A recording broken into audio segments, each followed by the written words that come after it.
ओम नमो भगवते वासुदेवाय। ओम नमो भगवते वासुदेवाय। ओम नमो भगवते वासुदेवाय। नारायणं नमस्कृत्यं नरं चैव नरोत्तमं देवीं सरस्वतीं व्यासं ततो जयमुदीरयेत्। नष्टप्रायेष भद्रेषु नित्यं भावगसेवया भगवतीम् उत्तमश्लोकीं भक्तिं भवती नैष्टिकीम्। नमो ओं विष्णुपादाय कृष्णप्रेष्ठाय भगवते श्रीमते भक्तिवेदांत स्वामिनिधि नामिने नमस्ते सरस्वती देवी गौरवाणी प्रचारिणे निर्विशेष शून्यवादी पाश्चात्य देशतारिणे जय श्री कृष्ण चैतन्य प्रभु नित्यानंद श्री अद्वैत गदाधर श्रीवासादि गौर भक्त वृंद। हरे कृष्ण कृष्ण कृष्ण हरे हरे, हरे राम राम राम हरे हरे।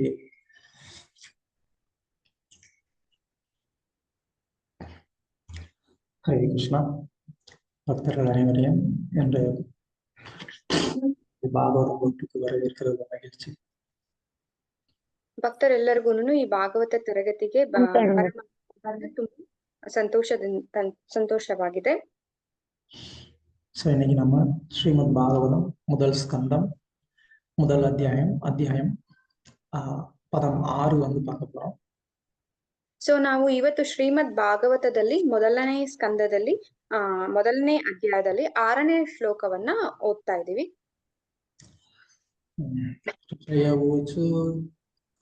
त्वया खलु पुराणानि चेतिहासानि चाणक आख्यातानि अपि अतीतानि धर्मशास्त्राणि यानि कुतः।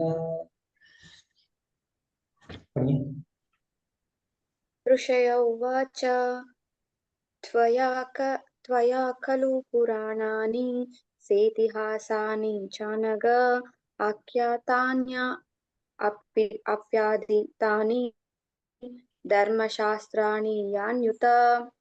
ಯಾರಾದ್ರೂ ಓದ್ಬೋದು ಪುಸ್ತಕ ಇರೋರು?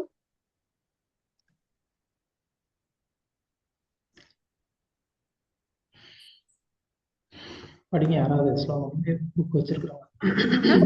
பிரபு त्वया खलु पुराणानि सेत आसानि चानघ आख्यातान्यप्यादितानि धर्मशास्त्राणि यान्युत. हरे कृष्ण प्रभु. Thank you.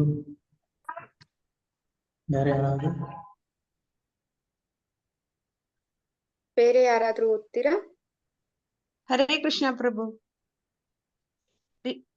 ಋಷಿಯ ಊಚು ದ್ವಯಾ ಖಲು ಪುರಾಣಾನಿ ಸೇದಿಹಾಸಾನಿ ಸಾನಕ ಆಖ್ಯಾತಾನಿ ಅಭಿ ಅಧೀತಾನಿ ಧರ್ಮಶಾಸ್ತ್ರಾಣಿ ಯಾನಿ ಉತ. Hare Krishna Prabhu. Thank you Prabhu. Translation. ఋషులు పలికిరి, ఓ సూత గోస్వామి, మీరు సంపూర్ణముగా దోషరహితులు. ధర్మశాస్త్రములందు పురాణహితహాసములందు మీరు నిష్ఠాతులైనట్టి వారు. ఆ శాస్త్రములనన్నిటినీ మీరు సరి అయిన నిర్దేశములో అధ్యయనము చేయుటయే గాక ప్రవచించి ఉండుటయే అందులకు కారణం.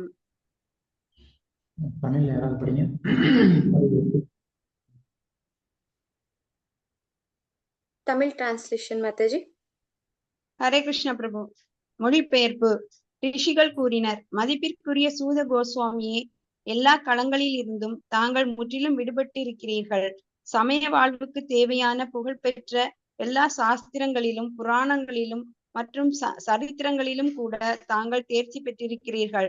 அவற்றை முறையான வழிகாட்டலின் கீழ் தாங்கள் கற்றதுடன் அவற்றை நீங்கள் விளக்கியும் இருக்கிறீர்கள். ஹரே கிருஷ்ணா பிரபு. நன்றி பிரபு. தேங்க்யூ. ஸோ நேற்று வந்து நம்ம இந்த ரிஷி முனிகள் எல்லாம் சூத கோஸ்வாமியை வரவேற்று அவருக்கு ஒரு ஆசனத்தை கொடுத்து அமரச் செய்து அவரை வந்து ரெஸ்பெக்ட் பண்ணாங்கிறத நேற்று நம்ம பார்த்தோம். ನಾವು ನಿನ್ನೆಯ ತರಗತಿಯಲ್ಲಿ ಋಷಿ ಮುನಿಗಳೆಲ್ಲಾರೂನು ಸೂತ ಗೋಸ್ವಾಮಿಯನ್ನ ಬರಮಾಡ್ಕೊಂಡು ಅವರಿಗೆ ಒಂದು ಆಸನವನ್ನ ಹಾಕಿ ಅದರಲ್ಲಿ ಕೂತ್ಕೊಳ್ಳೋದಕ್ಕೆ ಹೇಳಿದ್ದಾರೆ ಅನ್ನೋ ವಿಷಯವನ್ನ ನಾವು ಚರ್ಚೆ ಮಾಡಿ. அதுல நம்ம வந்து எப்படி ஒரு பௌராணிகர் இல்லைன்னா வந்து இந்த மாதிரி ஒரு சாஸ்திரங்களை சொல்லி கொடுக்கக்கூடிய ஒரு நபர்கிட்ட இருந்து நாம எந்த மாதிரி அவங்கள வந்து மரியாதை செஞ்சு அவங்ககிட்ட இருந்து எப்படி நம்ம கேட்கணும் அப்படிங்கறதெல்லாம் நேத்து நம்ம பார்த்தோம். ಸೊ ನಾವು ಬಂದು ಈ ರೀತಿಯಾಗಿ ಪೌರಾಣಿಕವನ್ನ ಹೇಳ್ಕೊಡುವಂತ ಒಬ್ಬ ವ್ಯಕ್ತಿಯನ್ನ ಹೇಗೆ ನಾವು ಸತ್ಕಾರ ಮಾಡ್ಬೇಕು, ಅವರಿಗೆ ಗೌರವವನ್ನ ನೀಡ್ಬೇಕು ಅಂತ ಶಾಸ್ತ್ರಗಳಲ್ಲಿ ಹೇಳ್ತಾ ಇದೆ ಅನ್ನೋ ವಿಷಯವನ್ನ ನಿನ್ನೆ ನಾವು ಚರ್ಚೆ ಮಾಡಿದೀವಿ. இன்னைக்கு ரிஷிகள் வந்து என்ன சொல்றாங்க அப்படின்னு சொன்னா, ಇವತ್ತು ಋಷಿಗಳು ಮಾತಾಡ್ತಿದ್ದಾರೆ. ಅವ್ರು ಏನ್ ಹೇಳ್ತಿದ್ದಾರೆ ಅಂತಂದ್ರೆ, இங்க வந்து சூத கோஸ்வாமியை பத்தி இந்த ரிஷிகள் எல்லாம் சொல்றாங்க. ಇಲ್ಲಿ ಬಂದು ಸೂತ ಗೋಸ್ವಾಮಿ ಅವರ ಬಗ್ಗೆ ಅವರು ಈ ವಿಷಯಗಳನ್ನ ಹೇಳ್ತಿದ್ದಾರೆ. என்ன சொல்றாங்க அப்படின்னு சொன்னா, துவயா கலு புராணானி, அதாவது இந்த ஸ்லோகத்துல ரிஷிகள் வந்து சூத கோஸ்வாமிக்கு 3 முக்கியமான குணங்களை வந்து சொல்ல வர்றாங்க. ಸೊ ಈ ಶ್ಲೋಕದಲ್ಲಿ ಋಷಿ ಮುನಿಗಳು ಬಂದ್ಬಿಟ್ಟು ಸೂತ ಗೋಸ್ವಾಮಿಗೆ ಇರ್ತಕ್ಕಂತ 3 ಮುಖ್ಯವಾದಂತ ಗುಣಗಳನ್ನ ಹೇಳ್ತಾ ಇದ್ದಾರೆ. அது என்னென்ன அப்படின்னு கேட்டா, முதல் குணம் வந்து அவர் எல்லா களங்கங்கள்ல இருந்தும் விடுபட்டிருக்கிறார். அனக அப்படின்னு சொன்னா அவர்கிட்ட எந்த விதமான ஒரு களங்கமும் இல்லைன்னு அர்த்தம். ಮೊದಲನೇ ಗುಣ ಯಾವುದು ಅಂತಂದ್ರೆ, ಅವ್ರು ಬಂದು ಎಲ್ಲ ಕಲ್ಮಶಗಳಿಂದ ಬೇರ್ಪಟ್ಟಿದ್ದಾರೆ. ಅವ್ರ ಹತ್ರ ಯಾವುದೇ ರೀತಿಯಾದಂತ ಒಂದು ಕಲ್ಮಶವಿಲ್ಲ ಅಂತ. அதுக்கப்புறமா நம்மள தர்மப்படி வாழ்க்கையில நடத்துறதுக்கு தேவையான சாஸ்திரங்களை நல்லா வந்து சந்தேகம் இல்லாம கத்திருக்கிறார். ಸೊ ಎರಡನೇದ್ ಬಂದು ನಮ್ಮ ಜೀವನದಲ್ಲಿ ಮುಂದಕ್ಕೆ ಹೋಗೋದಕ್ಕೆ ನಮಗೆ ಬೇಕಾಗಿರ್ತಕ್ಕಂತ ಶಾಸ್ತ್ರಗಳನ್ನ ಯಾವುದೇ ಒಂದು ಅನುಮಾನವಿಲ್ಲದೆ ಚೆನ್ನಾಗಿ ಕಲ್ತಿದ್ದಾರೆ ಅವರು. சோ நிறைய பேர் படிச்சிருந்திருக்கலாம். ஆனா படிச்சிருந்தா கூட மற்றவர்களுக்கு அதை எப்படி வந்து சொல்லி கொடுக்கறதுங்கிறது நிறைய பேருக்கு தெரியாது. ஆனா இவர் அதுலயும் எக்ஸ்பர்ட். அதாவது மற்றவர்களுக்கு நல்லா சொல்லி கொடுக்கறதுலயும் இவர் எக்ஸ்பர்ட். ಸೊ ಎಲ್ಲರೂ ತುಂಬಾ ಜನ ಏನ್ ಮಾಡ್ತಾರೆ, ಓದಿರ್ತಾರೆ ಶಾಸ್ತ್ರಗಳನ್ನ, ಆದ್ರೆ ಅದನ್ನ ಬೇರೆಯವ್ರಿಗೆ ಅರ್ಥ ಮಾಡ್ಸೋದು ಹೇಗೆ ಅನ್ನೋ ವಿಧಾನವನ್ನ ಅವ್ರಿಗೆ ಗೊತ್ತಿರೋದಿಲ್ಲ. ಆದ್ರೆ ಸೂತ ಗೋಸ್ವಾಮಿ ಇಲ್ಲಿ ಬಂದು ಇದರಲ್ಲೂ ಸಹ ಅವರು ತುಂಬಾ ಉತ್ತೀರ್ಣರು. ಬೇರೆಯವ್ರಿಗೆ ತುಂಬಾ ಚೆನ್ನಾಗಿ ಅರ್ಥ ಮಾಡಿಸುವಂತ ಒಂದು ಕೇಪಬಿಲಿಟಿ ಅವರಲ್ಲಿ ಇದೆ. சோ இந்த மாதிரி இங்க ரிஷிகள் வந்து இந்த ஒரு 3 குணங்களை இந்த ஸ்லோகத்துல வந்து சொல்றாங்க. ಸೊ ಅವರಿಗೆ ಋಷಿಮುನಿಗಳು ಬಂದು ಈ ರೀತಿಯಾಗಿ ಇವ್ರಿಗೆ ಇರ್ತಕ್ಕಂತ ಈ 3 ಗುಣಗಳನ್ನ ಈ ಶ್ಲೋಕದಲ್ಲಿ ಹೇಳ್ತಿದ್ದಾರೆ. இவங்க வந்து சும்மா ஏதோ ஒரு கண்மூடித்தனமா யாரோ ஒருத்தர் வந்தாங்க, யாரோ ஒருத்தர் சொன்னாங்க, அதனால வந்து சரி சூத கோஸ்வாமி வந்து பேசிட்டு போட்டோம் அப்படின்னு சொல்லி அவரை வந்து கூப்பிட்டுக்கல. ಸೊ ಅವರು ಋಷಿಮುನಿಗಳು ಇಲ್ಲಿ ಬಂದು ಯಾರೋ ಒಬ್ರು ಬರ್ತಿದ್ದಾರೆ, ಅವ್ರನ್ನ ಕರ್ಕೊಳ್ಳೋಣ, ಅವ್ರನ್ನ ಕೂರ್ಸಿ ಏನೋ ಒಂದು ಹೇಳ್ಬಿಟ್ಟು ಹೋಗ್ಲಿ ಅಂತ ಹೇಳ್ಬಿಟ್ಟು ಅವರು ಸೂತ ಗೋಸ್ವಾಮಿಯನ್ನ ಕರ್ಕೊಂಡ್ ಬಂದಿಲ್ಲ. இங்க இந்த ரிஷி முனிகள் எல்லாருக்குமே வந்து சூத கோஸ்வாமியை பற்றி நல்லாவே தெரிஞ்சிருக்கு. இந்த 3 குணங்கள் அவர்கிட்ட நல்லா இருக்குன்னு.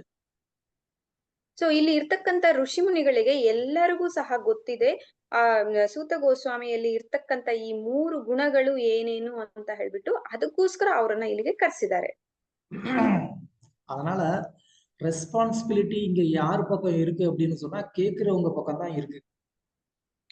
ಸೊ ಈಗ ರೆಸ್ಪಾನ್ಸಿಬಿಲಿಟಿ ಯಾರ ಕಡೆ ಇರುತ್ತೆ ಅಂತಂದ್ರೆ ಕೇಳಿಸ್ಕೊಳ್ಳೋವ್ರ ಕಡೆನೆ ಇರುತ್ತೆ. என்ன ரெஸ்பான்சிபிலிட்டி அது? ಯಾವ ರೀತಿ ಅಂತ ಜವಾಬ್ದಾರಿ ಅದು? சரியான ஒரு உபன்யாசகரை ஒரு ஸ்பீச் கொடுக்கக்கூடிய நபரை தேர்ந்தெடுக்கக்கூடிய ஒரு ரெஸ்பான்சிபிலிட்டி கேட்கிறவங்க கிட்ட தான் இருக்கு. ಸೊ ಸರಿಯಾಗಿ ಉಪನ್ಯಾಸವನ್ನ ನೀಡೋರು ಹೇಳ್ಕೊಡ್ತಕ್ಕಂತ ಒಬ್ಬ ವ್ಯಕ್ತಿಯನ್ನ ಆಯ್ಕೆ ಮಾಡೋದು ಬಂದ್ಬಿಟ್ಟು ಕೇಳಿಸ್ಕೊಡೋರ್ ಮೇಲೇನೆ ಇರುತ್ತೆ. ಆ ಜವಾಬ್ದಾರಿ ಕೇಳಿಸ್ಕೊಳ್ಳೋರ್ ಮೇಲೇನೆ ಇರುತ್ತೆ. சோ நம்ம யாருக்கிட்ட இருந்து கேட்கணும் அப்படின்னு வந்துட்டு யாரு டிசைட் பண்ணணும்? நம்ம தான் டிசைட் பண்ணணும். ಸೊ ನಾವ್ ಯಾರ ಹತ್ರದಿಂದ ಈ ವಿಷಯಗಳನ್ನೆಲ್ಲ ಕೇಳಿಸ್ಕೊಳ್ಬೇಕು ಅನ್ನೋದನ್ನ ನಾವು ಯಾರು ಡಿಸೈಡ್ ಮಾಡ್ಬೇಕು? ಅದನ್ನ ನಾವೇ ಡಿಸೈಡ್ ಮಾಡ್ಬೇಕಿದೆ. இங்க வந்து சூத கோஸ்வாமி வந்து அவர் வந்து வெயிட் பண்ணிட்டு இருக்கல, என்னைய வந்து இவங்க இந்த மாதிரி ஒரு தலைமையா ஏற்று பேச கூப்பிடணும் அப்படின்னு சொல்லி அவர் வந்து எதிர்பார்த்துக்கிட்டு இல்ல. ಇಲ್ಲಿ ಸೂತ ಗೋಸ್ವಾಮಿ ಬಂದು ನನ್ನನ್ನ ಎಲ್ಲರೂ ಸಹ ಒಬ್ಬ ಈ ಉಪನ್ಯಾಸಕನಾಗಿ ಕರಿಬೇಕು ಅಂತ ಹೇಳ್ಬಿಟ್ಟು ಅವ್ರೇನು ಎದುರು ನೋಡ್ತಿಲ್ಲ ಯಾರ ಹತ್ರನು. இல்ல அப்படின்னு சொன்னா நான் நல்லா வந்து பேசினா எனக்கு நிறைய சன்மானம் கிடைக்கும் அப்படின்னு சொல்லி அவரா வந்து அந்த இடத்துக்கு தேடி வரல. ಸೊ ಇಲ್ಲ ಅಂತಂದ್ರೆ ಸೂತ ಗೋಸ್ವಾಮಿ ಬಂದು ನಾನು ಚೆನ್ನಾಗಿ ಉಪನ್ಯಾಸವನ್ನ ಕೊಟ್ಟಿದ್ದೀನಿ ಅಂತಂದ್ರೆ ನನಗೆ ಒಳ್ಳೆ ಸನ್ಮಾನವು ಸಿಗುತ್ತೆ ಅಂತ ಹೇಳ್ಬಿಟ್ಟು ಅವರು ಅಲ್ಲಿಗೆ ಹುಡ್ಕೊಂಡು ಬಂದಿಲ್ಲ. நம்ம காவேரி ஸ்நானத்துக்கு போயிருந்தோம். ನಾವು ಕಾವೇರಿ ಸ್ನಾನಕ್ಕೆ ಹೋಗಿದ್ವಿ. அங்க நான் காவேரியோடைய மகாத்மியம் சொல்லணும்னு நினைச்சிருந்தேன். பட் ஆனா சம்பவம் அந்த நேரத்துல சொல்ல முடியல, டைம் ಕಾಣಲ್ಲ. ಸೊ ಅಲ್ಲಿ ಕಾವೇರಿ ಮಹತ್ಯವನ್ನ ಹೇಳ್ಬೇಕು ಅಂತ ಅನ್ಕೊಂಡಿದ್ವಿ, ಆದ್ರೆ ಅಲ್ಲಿ ಸ್ವಲ್ಪ ಟೈಮ್ ಸಾಕಾಗ್ಲಿಲ್ಲ, ಅದರಿಂದ ಅದನ್ನ ಹೇಳೋದಕ್ಕಾಗ್ಲಿಲ್ಲ. இந்த காவேரி மகாத்மியத்துல வந்து ஒரு கதை இருக்கு. ಈ ಕಾವೇರಿ ಮಹತ್ಯಮದಲ್ಲಿ ಒಂದು ಕತೆ ಇದೆ. சிவமூர்த்தி அப்படின்னு சொல்லி ஒரு உபன்யாசகர், ஒரு பௌராணிகர். ಶಿವಮೂರ್ತಿ ಅಂತ ಹೇಳ್ಬಿಟ್ಟು ಒಬ್ಬ ಉಪನ್ಯಾಸಕರು, ಅವರು ಒಬ್ಬ ಪೌರಾಣಿಕರು. அப்போ ஒரு கிராமத்துல அந்த மக்கள் எல்லாம் வந்து இந்த துலா மாதத்துல ராமாயணம் கேட்கணும் அப்படின்னு சொல்லி அவங்களுக்கு எல்லாருக்கும் வந்துட்டு ஒரு ரொம்ப ஆசை.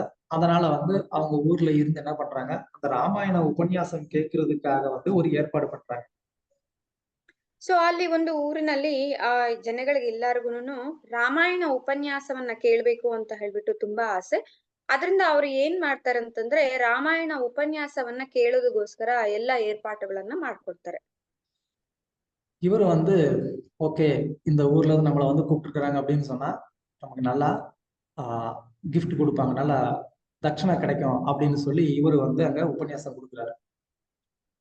ಸೊ ಇವರು ಬಂದ್ಬಿಟ್ಟು ಹೋಗಿ ಅಲ್ಲಿ ಉಪನ್ಯಾಸ ಕೊಡೋದಕ್ಕೆ ಹೋಗ್ತಾರೆ. ಅಲ್ಲಿ ಉಪನ್ಯಾಸಕ್ಕೆ ಹೋದ್ರೆ ನಮಗೆ ಸತ್ಕಾರ ಮಾಡ್ತಾರೆ, ಸನ್ಮಾನ ಮಾಡ್ತಾರೆ, ಮತ್ತೆ ಉಡುಗೊರೆಯನ್ನು ನೀಡ್ತಾರೆ ಅನ್ನೋ ಒಂದು ಕುತೂಹಲದಿಂದ ಅವರು ಅಲ್ಲಿಗೆ ಹೋಗ್ತಾರೆ.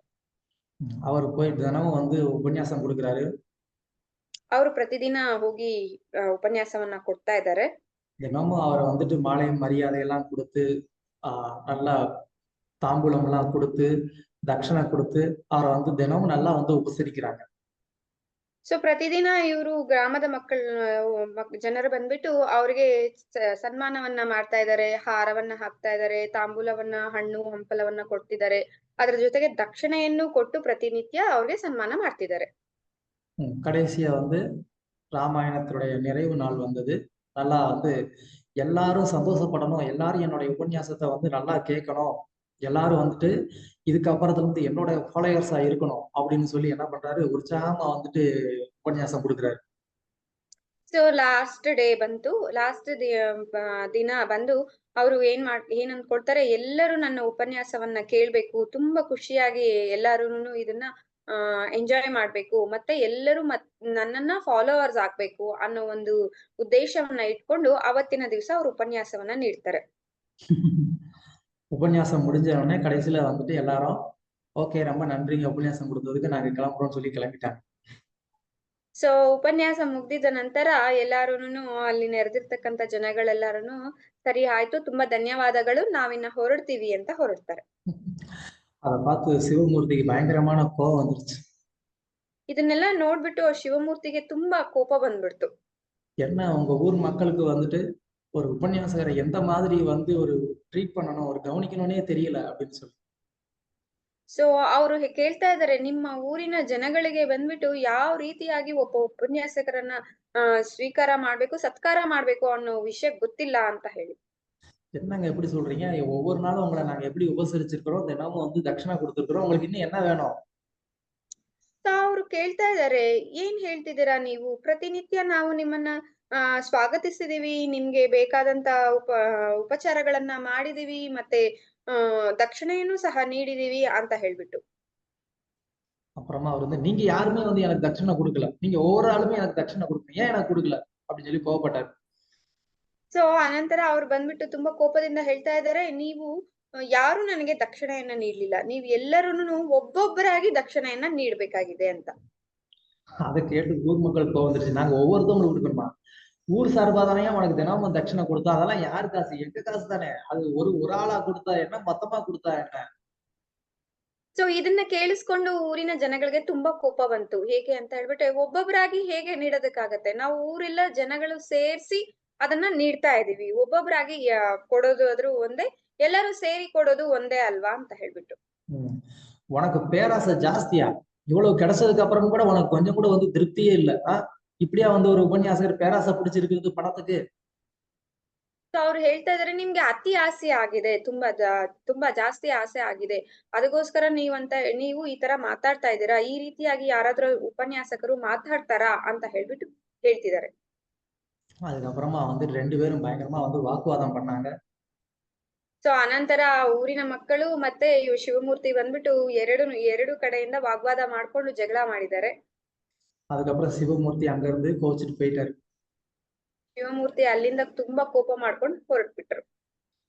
அதனால அதுக்கப்புறம் கொஞ்ச நாள் கழிச்சு என்னமோ அந்த ஊர்ல வந்து கொஞ்சம் பஞ்சம் வந்துருச்சு.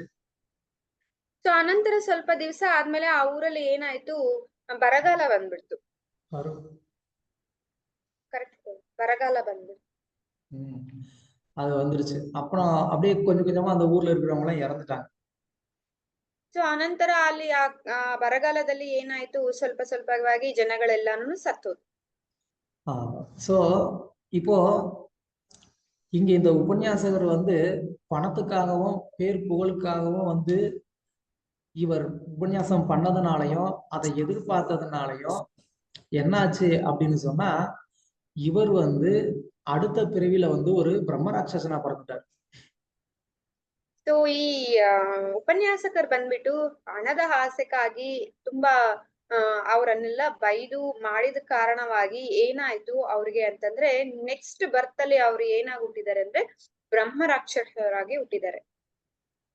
இந்த ஊர் மக்கள் எல்லாம் அவர் கூட வந்து சண்டை போட்டாங்க இல்லையா, அவங்களாம் வந்து என்ன ஆயிட்டாங்க, இந்த துலா மாதத்துல ராமாயணம் கேட்டதுனால அவங்களுக்கு வந்து ஒரு நன்மையும் கிடைச்சது. ಸೊ ಈ ಊರಿನ ಜನಗಳೆಲ್ಲ ಅವ್ರ ಜೊತೆ ಜಗಳ ಮಾಡಿದ್ರಲ್ಲ, ಅವ್ರಿಗೆಲ್ಲ ಏನಾಯ್ತು ಅಂದ್ರೆ ತುಲಾ ಮಾಸದಲ್ಲಿ ರಾಮಾಯಣವನ್ನ ಕೇಳಿಸ್ಕೊಂಡಿದ್ರಿಂದ ಅವರಿಗೆ ಒಳ್ಳೇದು ನಡೆದಿದೆ. ஆனா அதே நேரத்துல இந்த உபன்யாசர் கூட வந்துட்டு சண்டை போட்டு அபராதம் பண்ணதுனால என்னாச்சுன்னா, அவங்களுக்கு அவங்க நரகத்துக்கும் போகல, சொர்க்கத்துக்கும் போகல. ಆದ್ರೆ ಅವ್ರು ಬಂದ್ಬಿಟ್ಟು ಈ ಉಪನ್ಯಾಸಕರ ಜೊತೆಯಲ್ಲಿ ಜಗಳ ಮಾಡಿದ ಕಾರಣವಾಗಿ ಅವರು ಸ್ವರ್ಗಕ್ಕೂ ಹೋಗ್ಲಿಲ್ಲ, ನರಕಕ್ಕೂ ಹೋಗ್ಲಿಲ್ಲ. அவங்கதான் வந்து சகரராஜனுடைய 60,000 குழந்தைங்களா பிறந்தாங்க. ಅವರೇ ಬಂದು ಏನಾಯ್ತು ಅಂತಂದ್ರೆ ಸಗರ ರಾಜರ 60,000 ಮಕ್ಕಳಾಗಿ ಹುಟ್ಟುತ್ತಾರೆ.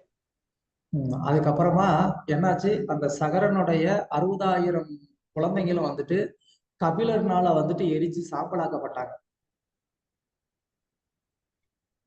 ಯಾರಿಂದ ಪ್ರಭು? ಕಪಿಲ ದೇವರು. ಅವರು ಆ ಮಕ್ಕಳೆಲ್ಲಾನು 60,000 ಮಕ್ಕಳೆಲ್ಲಾರು ಏನಾಯ್ತು ಅಂದ್ರೆ ಕಪಿಲ ಮುನಿ ಶಾಪದಿಂದ ಅವ್ರು ಬಂದ್ಬಿಟ್ಟು ಏನಾಯ್ತು, ಭಸ್ಮಮಾಗ್ಬಿಟ್ರು, ಸುಟ್ಟು ಬೂದಿ ಆದ್ರು.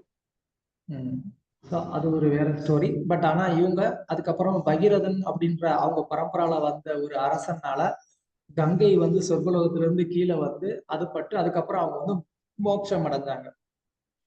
ಅನಂತರ ಬಂದ್ಬಿಟ್ಟು ಅವರ ಪರಂಪರೆಯಲ್ಲಿ ಬರ್ತಕ್ಕಂತ ಭಗೀರಥ ಅವರಕ್ಕಿಂತ ಅವರು ಗಂಗೆಯನ್ನ ಕೆಳಗಡೆಗೆ ತಗೊಂಡ್ ಬರ್ತಾರೆ ಭೂಲೋಕಕ್ಕೆ.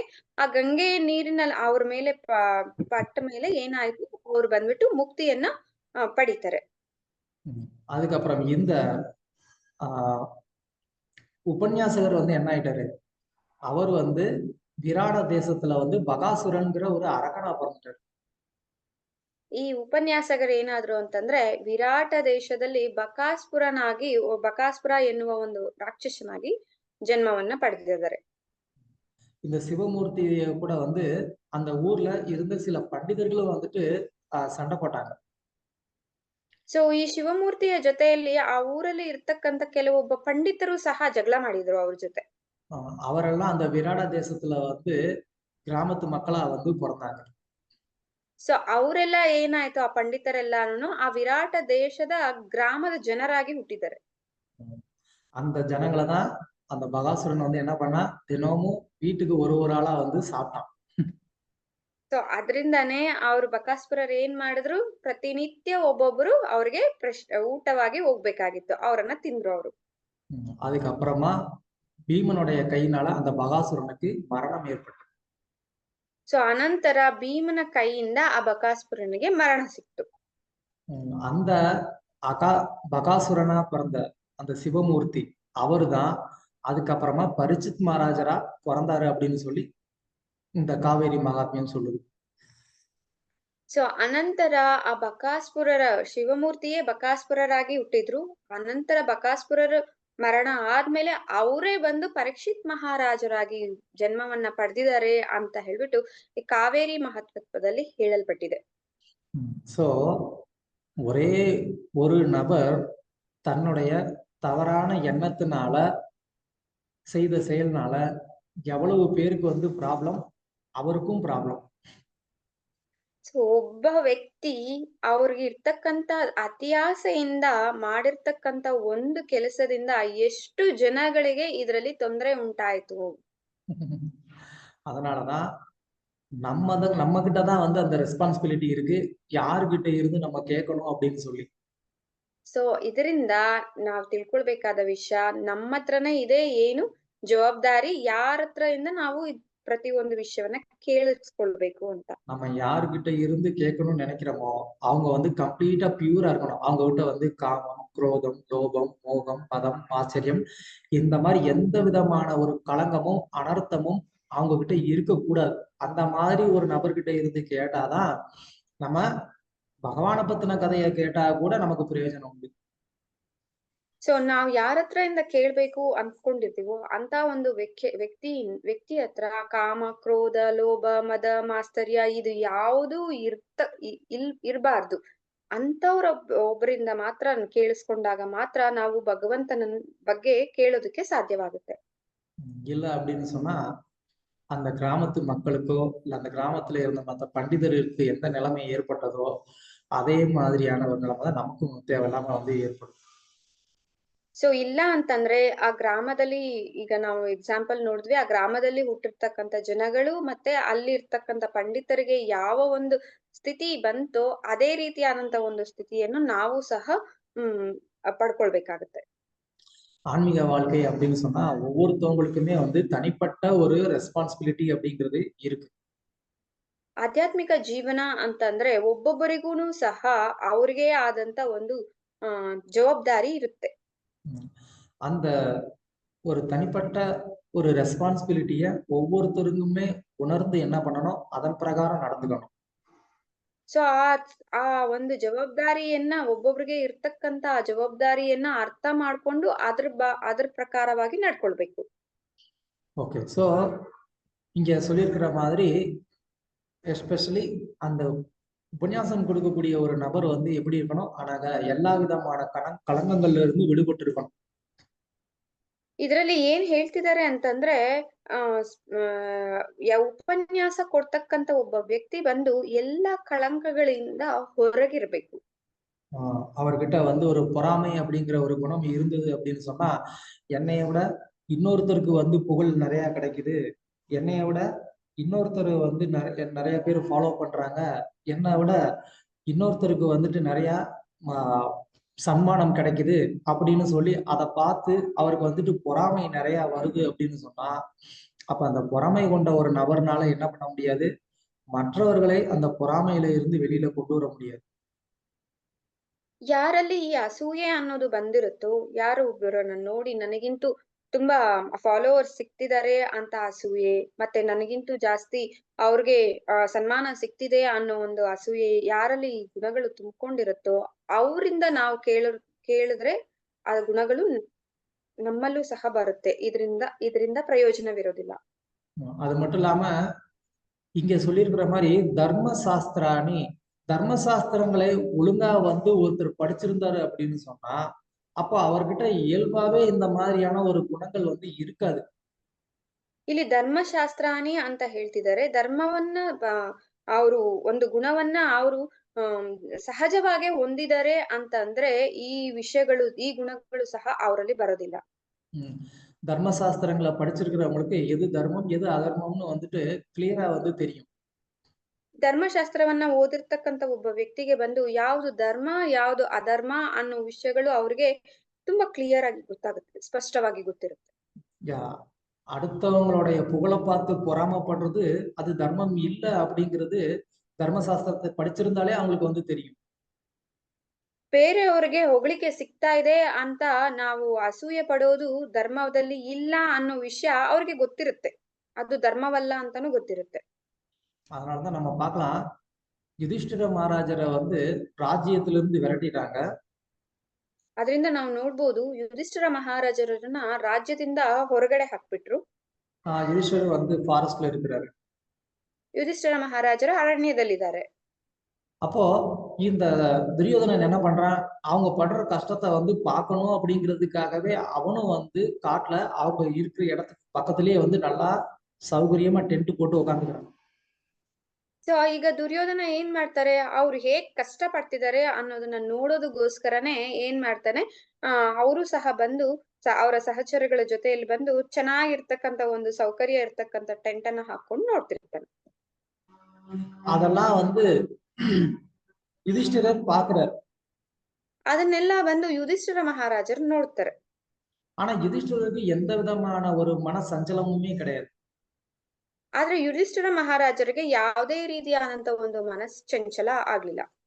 என்னைய வந்து ராஜ்யத்திலிருந்து துரத்திட்டு இப்படி எனக்கு முன்னாடியே வந்து நல்லா சௌகரியமா வந்து டென்ட் போட்டுட்டு நான் கஷ்டப்படுறத பார்க்கணுன்றதுக்காகவே இங்க வந்து உட்கார்ந்து இருக்கிறாங்களே அப்படின்னு சொல்லி யுதிஷ்டிரருக்கு கொஞ்சம் கூட மனசுல வருத்தமே இல்லை. ಯುಧಿಷ್ಠಿರ ಮಹಾರಾಜರು ನೆನ್ಸ್ಕೊಳ್ಬಹುದು, ನನ್ನನ್ನ ಹೊರಗಡೆಯಿಂದ ರಾಜ್ಯದಿಂದ ಹೊರಗಡೆ ಹಾಕಿದ ನಂತರ ಇವ್ರು ಬಂದು ನನ್ನ ಮುಂದೆಯೇ ನಾನು ಹೇಗ್ ಕಷ್ಟ ಪಡ್ತಾ ಇದ್ದೀನಿ ಅನ್ನೋದನ್ನ ನೋಡೋದಕ್ಕೋಸ್ಕರನೇ ಬಂದು ತುಂಬಾ ಸೌಕರ್ಯವಾಗಿ ಇರ್ತಕ್ಕಂತ ಟೆಂಟ್ ಅನ್ನ ಹಾಕೊಂಡು ಕೂತ್ಕೊಂಡು ನೋಡ್ತಾ ಇದ್ದಾರೆ ಅಂತ ಅಂದ್ರೂ ಸಹ ಅವ್ರಿಗೆ ಯಾವ ರೀತಿಯಾದಂತ ಅಸೂಯೆ ಬಂದಿಲ್ಲ, ಮನಸ್ಸಂಚಲವಾಗ್ಲಿಲ್ಲ. ஆனா அதே இது யுதிஷ்டிரர் அர்ஜுனனுடைய உதவியோட அந்த இந்திரபிரஸ்தம் அப்படிங்கிற ஒரு அரண்மனையை வந்து நிர்மாணம் பண்றாரு. ಅದೇ ಆದ್ರೆ ಆ ಯುಧಿಷ್ಠಿರ ಮಹಾರಾಜರು ಬಂದು ಅರ್ಜುನನ ಒಂದು ಮುಖ್ಯತ್ವದಲ್ಲಿ ಅವರು ಇಂದ್ರಪ್ರಸ್ಥ ಅನ್ನುವಂತ ಒಂದು ರಾಜ್ಯವನ್ನ ಮಾಡ್ತಾರೆ.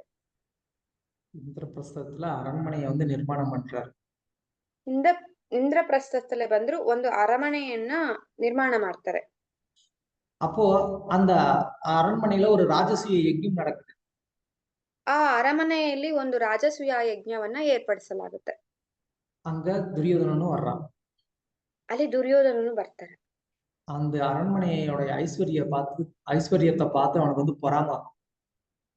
ಆ ಅರಮನೆಯ ಒಂದು ಐಶ್ವರ್ಯವನ್ನ ನೋಡಿ ಅವ್ರಿಗೆ ತುಂಬಾ ಅಸೂಯೆ ಬಂದಿದೆ. அவனுக்கு ஆல்ரெடி அரண்மனை இருக்கு, ராஜ்யம் இருக்கு, எல்லாம் இருக்கு. ಅವರಿಗೆ ಆಲ್ರೆಡಿ ಅರಮನೆನೂ ಇದೆ ಮತ್ತೆ ರಾಜ್ಯವೂ ಇದೆ. ஆனாலும் இவங்க கிட்ட இருக்கிறது ஒரே ஒரு அரண்மனை, அந்த இந்திரபிரஸ்தம்ங்கிற ஒரே ஒரு ராஜ்யம், அவ்வளவுதான். ಆದ್ರೆ ಇವ್ರ ಹತ್ರ ಇರ್ತಕ್ಕಂಥದ್ದು ಒಂದೇ ಒಂದು ಅರಮನೆ, ಅದು ಇಂದ್ರಪ್ರಸ್ಥ ಅನ್ನುವಂತ ಒಂದು ಅರಮನೆ ಮಾತ್ರ. அந்த ராஜ்யத்தை அந்த அரண்மனையை பார்த்தே துரியோதனனுக்கு பொறாம தாங்கல. ಆ ಅರಮನೆಯನ್ನ ಆ ರಾಜ್ಯವನ್ನ ನೋಡಿ ದುರ್ಯೋಧನನಿಗೆ ತುಂಬಾ ಅಸೂಯೆ ಉಂಟಾಯ್ತು. ஆனா இங்க யுதிஷ்டிரர் காட்டுல இருக்கிறாரு, எந்த விதமான ஒரு சௌகரியம் ஒரு ஃபெசிலிட்டியும் இல்ல. ಆದ್ರೆ ಯುಧಿಷ್ಠಿರರು ಬಂದು ಕಾಡಿನಲ್ಲಿದ್ದಾರೆ, ಅವ್ರಿಗೆ ಯಾವುದೇ ರೀತಿಯಾದಂತ ಒಂದು ಸೌಕರ್ಯಗಳಿಲ್ಲ. ஆனா எதிரில வந்து துரியோதனன் எல்லா விதமான சௌகரியத்தோட வந்து உட்கார்ந்துகிட்டு இவங்க படுற கஷ்டத்தை பார்த்து சந்தோஷப்பட்டுக்கிட்டு இருக்கான். ಆದ್ರೆ ಎದುರಿನಲ್ಲಿ ಬಂದು ದುರ್ಯೋಧನನು ಬಂದು ಕೂತ್ಕೊಂಡು ಚೆನ್ನಾಗಿ ಒಳ್ಳೆ ಸೌಕರ್ಯದಲ್ಲಿ ಕೂತ್ಕೊಂಡು ಇವ್ರು ಪಡ್ತಕ್ಕಂತ ಕಷ್ಟವನ್ನ ನೋಡಿ ಅವರು ಸಂತೋಷ ಪಡ್ತಾ ಇದ್ದಾರೆ. எப்படி இருக்கும் யோசித்து பாருங்க, நம்மளுடைய சொத்து எல்லாம் ஒருத்தர் வந்து ஏமாத்தி அபகரிச்சு நம்மளை வெளியில அனுப்பிச்சிட்டு அவர் நமக்கு முன்னாடியே வந்து நம்ம படுற கஷ்டத்தை பார்த்து சிரிச்சு சந்தோஷப்பட்டுக்கிட்டு இருக்கிறாருன்னா நமக்கு எப்படி இருக்கும்? ಆದ್ರೆ ಇದನ್ನ ಯೋಚನೆ ಮಾಡಿ ನಮ್ಮ ಹತ್ರ ಇರ್ತಕ್ಕಂತ ಎಲ್ಲಾ ಆಸ್ತಿಯನ್ನ ದುಡ್ಡನ್ನ ಎಲ್ಲಾ ತೆಗೆದುಕೊಂಡ್ಬಿಟ್ಟು ನಮ್ಮನ್ನ ಅಲ್ಲಿಂದ ಹೊರಗಡೆ ಹಾಕ್ಬಿಟ್ಟು ಮತ್ತೆ ಒಂದ್ಸಲ ನಮ್ ಮುಂದೆನೆ ಬಂದು ಅದನ್ನೆಲ್ಲ ಇಟ್ಕೊಂಡು ಅವ್ರು ತುಂಬಾ ಖುಷಿಯಾಗಿದ್ದಾರೆ ಅಂತ ಅಂದ್ರೆ ನಮಗೆ ಹೇಗ್ ಅನ್ಸುತ್ತೆ ಅಂತ ಯೋಚನೆ ಮಾಡಿ. சொல்லுங்க, என்ன பண்ணுவீங்க? ಹೇಳಿ ಏನ್ ಮಾಡ್ತೀರಾ? ம் பவித்ரா மாதாஜி என்ன செய்வீங்க? ಪವಿತ್ರ ಮಾತಾಜಿ ಏನ್ ಮಾಡ್ತೀರಾ? ಭಗವಂತನ್ಗೆ ಒಪ್ಸ್ಬೇಕು ಪ್ರಭು, ಅಷ್ಟೇ. ಏನು ಮಾಡಕ್ಕಾಗಲ್ಲ. பரவாயில்லையே, நீங்க ரொம்ப பெரிய ஒரு சாதுவா இருக்கீங்க. வேற யாராவது என்ன பண்ணுவோம் அந்த நேரத்துல? ಬೇರೆ ಯಾರಾದ್ರೂ ಹೇಳಿ ಏನ್ ಅನ್ಸುತ್ತೆ ನಮ್ಗೆ ಆ ಟೈಮಲ್ಲಿ? ಅವ್ರ ಮೇಲೆ ಶಾಪ ಹಾಕ್ತೀವಿ ಪ್ರಭು. அவ்வளவுதான் நம்மளுடைய பொறுமை.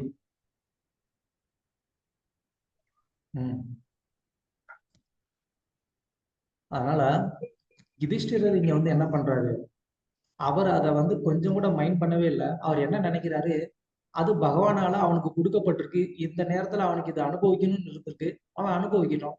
எனக்கு பகவான் இப்போ இந்த நேரத்துல இதுதான் கொடுத்திருக்கிறாரு, இதை நான் ஏத்துக்கிறேன் அப்படின்னு சொல்லி யுதிஷ்டிரர் பக்குவமா அதை வந்து ஏத்துக்கிறாரு. ಆದ್ರೆ ಯುಧಿಷ್ಠಿರರು ಈ ಪರಿಸ್ಥಿತಿಯಲ್ಲಿ ಅವರು ಹೇಗಿದ್ದಾರೆ ಅಂತಂದ್ರೆ ಅವ್ರಿಗೆ ಭಗವಂತ ಬಂದ್ಬಿಟ್ಟು ಎಲ್ಲದನ್ನು ಕೊಟ್ಟಿದ್ದಾರೆ, ಭಗವಂತ ಈ ಸ್ಥಿತಿಯಲ್ಲೇ ಇರು ಅಂತ ಹೇಳಿದ್ದಾರೆ, ಅದಕ್ಕೆ ಅವ್ರಿಗೆ ಅದನ್ನ ಸ್ವೀಕಾರ ಮಾಡಿದ್ದಾರೆ. ನನಗೆ ಭಗವಂತ ಇದನ್ನು ಮಾತ್ರ ಕೊಟ್ಟಿದ್ದಾರೆ, ನಾನು ಈ ರೀತಿಯಾಗೇ ಇರ್ಬೇಕು ಅಂತ ಹೇಳ್ಬಿಟ್ಟು ಸೊ ನಾನು ಇದನ್ನೇ ಸ್ವೀಕಾರ ಮಾಡೋದಕ್ಕೆ ತಯಾರಿದ್ದೀನಿ ಅನ್ನೋ ಒಂದು ಮೈಂಡ್ ಸೆಟ್ ಅಲ್ಲಿ ಇರ್ತಾರೆ. அந்த மாதிரிதான் வந்து ஒரு சாது அப்படிங்கிறவரு தனக்கு வரக்கூடிய ಕಷ್ಟಗಳ அந்த மாதிரி அவர் வந்து எடுத்துக்கணும். ಸೊ ಇದೇ ರೀತಿ ಒಬ್ಬ ಸಾಧು ಅನ್ನೋರು ಬಂದ್ಬಿಟ್ಟು ತನಗೆ ಬರ್ತಕ್ಕಂತ ಎಲ್ಲಾ ಕಷ್ಟಗಳನ್ನು ಆ ರೀತಿಯಾಗಿ ಸ್ವೀಕಾರ ಮಾಡ್ಬೇಕು. ஆனா அதை விட்டுட்டு எப்போ அவர் இன்னொரு நபருக்கு கிடைக்கக்கூடிய பேர் புகழை பார்த்து வந்து பொறாமை கொள்றாரோ அப்போ அவர் வந்து சாதுவா இருக்க முடியாது. ಅದನ್ನ ಬಿಟ್ಬಿಟ್ಟು ಒಬ್ಬ ಸಾಧು ಬಂದು ಬೇರೆಯವ್ರಿಗೆ ಸಿಗ್ತಕ್ಕಂತ ಹೊಗಳಿಕೆ ಮತ್ತೆ ಗೌರವವನ್ನ ನೋಡಿ ತುಂಬಾ ಅಸೂಯೆ ಪಟ್ಟಿದ್ದಾರೆ ಅಂತ ಅಂದ್ರೆ ಅವರು ಒಬ್ಬ ಸಾಧು ಆಗೋದಕ್ಕೆ ಸಾಧ್ಯವಿಲ್ಲ. அந்த மாதிரிதான் வந்து நம்ம பல பக்தருடைய சரித்திரத்துல பார்க்கலாம். பக்தர்களுக்கு மேல எப்பயுமே அபக்தர்கள் வந்து என்ன பண்றாங்க, பொறாமை கொள்றாங்க. ಸೊ ಇದನ್ನೇ ನಾವು ತುಂಬಾ ಭಕ್ತರ ವಿಷಯದಲ್ಲೂ ಸಹ ನೋಡ್ಬೋದು. ಭಕ್ತರ ಮೇಲೆ ತುಂಬಾ ಅಭಕ್ತರು ತುಂಬಾ ಅಸೂಯೆಯಿಂದ ಇರ್ತಾರೆ. அந்த பொறாமையின் காரணமாக அந்த பக்தருடைய புகழை கெடுக்கிறதுக்காக அவங்க பலவிதமான வழிகள்ல முயற்சி செய்வாங்க. ಸೊ ಈ ಅಸೂಯೆ ಕಾರಣವಾಗಿ ಅವ್ರು ಏನ್ ಮಾಡ್ತಾರೆ, ಆ ಭಕ್ತರಿಗೆ ಹೊಗಳಿಕೆಯನ್ನ ಹಾಳು ಮಾಡೋದಕ್ಕೆ ತುಂಬಾ ರೀತಿಯಾಗಿ ಅವ್ರು ಪ್ರಯತ್ನ ಮಾಡ್ತಾರೆ. பட் எனிஹவ் பகவான் எப்போதும் பக்தர்களை வந்து பாதுகாக்கிறார். ಬಟ್ ಭಗವಂತ ಬಂದ್ಬಿಟ್ಟು ಯಾವಾಗ್ಲೂ ಭಕ್ತರನ್ನ ಕಾಪಾಡ್ತಾರೆ. ஓகே, சோ இது முதல் குணம். ஒருத்தர் வந்து உபன்யாசம் கொடுக்கக்கூடிய நபரா இருக்கும்போது அவர்கிட்ட எந்த விதமான கலங்கமும் இருக்கக்கூடாது. ಸೊ ಇದು ಮೊದಲನೆಯ ಒಂದು ಗುಣ.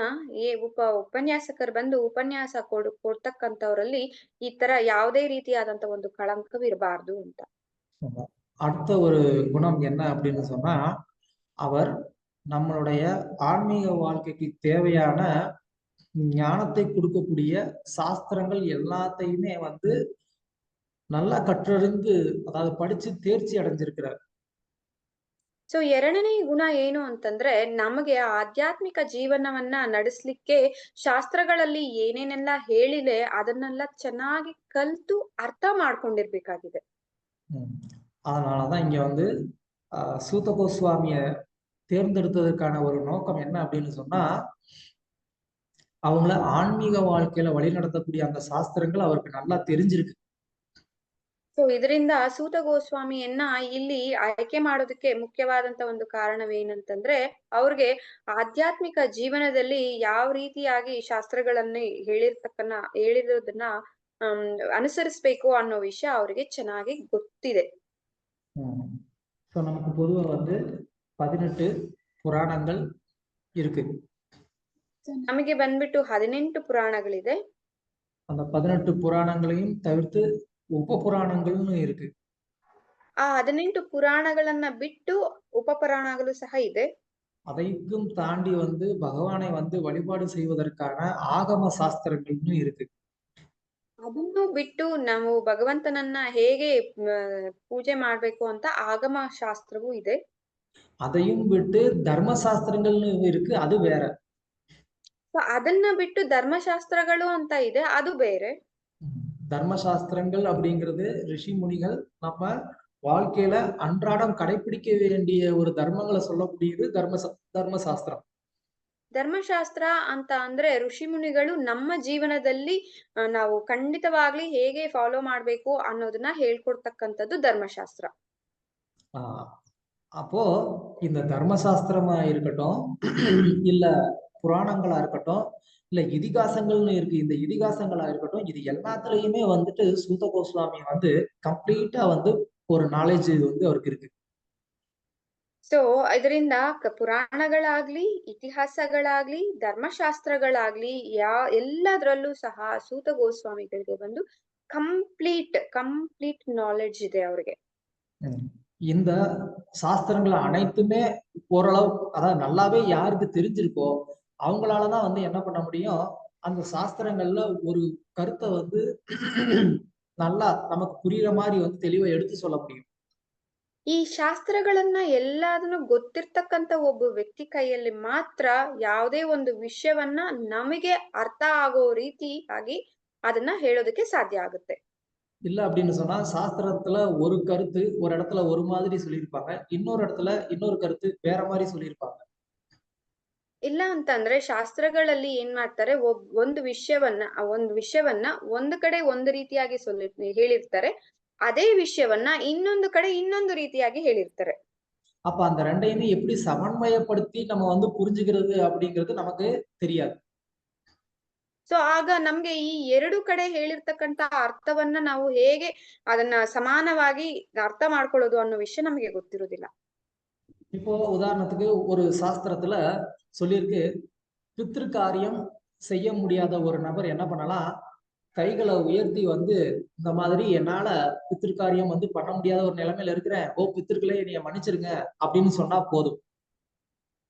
ಸೊ ಒಂದು ಉದಾಹರಣೆಗೆ ಹೇಳ್ತಿದ್ದಾರೆ ಪ್ರಭುಗಳು, ಒಂದು ಶಾಸ್ತ್ರದಲ್ಲಿ ಹೇಳಿದೆ, ಈಗ ಪಿತೃ ಕಾರ್ಯಗಳನ್ನ ಯಾರ ಕೈಯಲ್ಲಿ ಮಾಡೋದಕ್ಕೆ ಆಗೋದಿಲ್ವೋ ಅವ್ರು ಬಂದ್ಬಿಟ್ಟು ಅವರ ಕೈಗಳನ್ನ ಮೇಲಕ್ಕೆತ್ಬಿಟ್ಟು, ಓ ಭಗವಂತ ನನ್ಗೆ ಈ ಪಿತೃ ಕಾರ್ಯಗಳನ್ನ ಮಾಡೋದಕ್ಕೆ ಸಾಧ್ಯ ಆಗೋದಿಲ್ಲ, ಅಂತ ಒಂದು ಪರಿಸ್ಥಿತಿ ನನಗೆ ಇಲ್ಲ ಅಂತ ಹೇಳ್ಬಿಟ್ಟು ಹೇಳಿದ್ರೇನೆ ಸಾಕು ಅಂತ ಹೇಳಿದ್ದಾರೆ. அவர் அந்த பித்ரு காரியம் செய்ததற்கான அந்த பலனை அவர் அடைவார். ಸೊ ಈ ರೀತಿ ಹೇಳಿದ್ರೇನೆ ಸಾಕು, ಅವ್ರಿಗೂ ಆ ಪಿತೃ ಕಾರ್ಯಕ್ಕೆ ಸಿಗ್ತಕ್ಕಂತ ಫಲ ಅವ್ರಿಗೆ ಬರುತ್ತೆ. பட் நம்ம ஜெனரலா வந்து பித்ரு காரியம் அப்படின்னா வந்து எப்படி பண்றோங்கிறது நமக்கு தெரியும். ಸೊ ಆದ್ರೆ ನಾವು ಜನರಲ್ ಆಗಿ ನೋಡ್ಬೇಕಂತಂದ್ರೆ ಸಾಮಾನ್ಯವಾಗಿ ನಮ್ಗೆ ಪಿತೃ ಕಾರ್ಯ ಹೇಗ್ ಮಾಡ್ಬೇಕು ಅನ್ನೋ ವಿಷಯ ಗೊತ್ತಿದೆ. இப்ப எல்லாருக்கும் வந்துட்டு ரொம்ப சந்தோஷமா இருக்கு, பிரபு இப்படி ஒரு ஐடியாவை நீங்க முன்னாடியே கொடுத்திருந்தீங்கன்னா எங்களுக்கு எவ்வளவோ செலவு மிச்சமாயிருக்குங்க பிரபு அப்படின்னு. ಸೊ ಈಗ ಎಲ್ಲಾರ್ಗು ಬಂದ್ಬಿಟ್ಟು ತುಂಬಾ ಸಂತೋಷವಾಗಿರ್ಬೋದು ಇರ್ಬೇಕು ಅಂತ ಹೇಳ್ತಿದ್ದಾರೆ ಪ್ರಭುಗಳು. ಯಾಕೆಂದ್ರೆ ಈ ತರದೊಂದು ಐಡಿಯಾ ನಮ್ಗೆ ಮುಂಚೆನೆ ಕೊಟ್ಟಿದ್ರೆ ಎಷ್ಟೊಂದು ಖರ್ಚೆಲ್ಲ ಮಿಕ್ಸ್ಕೊಳ್ತಿದ್ವಿ ಅಂತ. ராணி மாதாஜி இருக்காங்களா?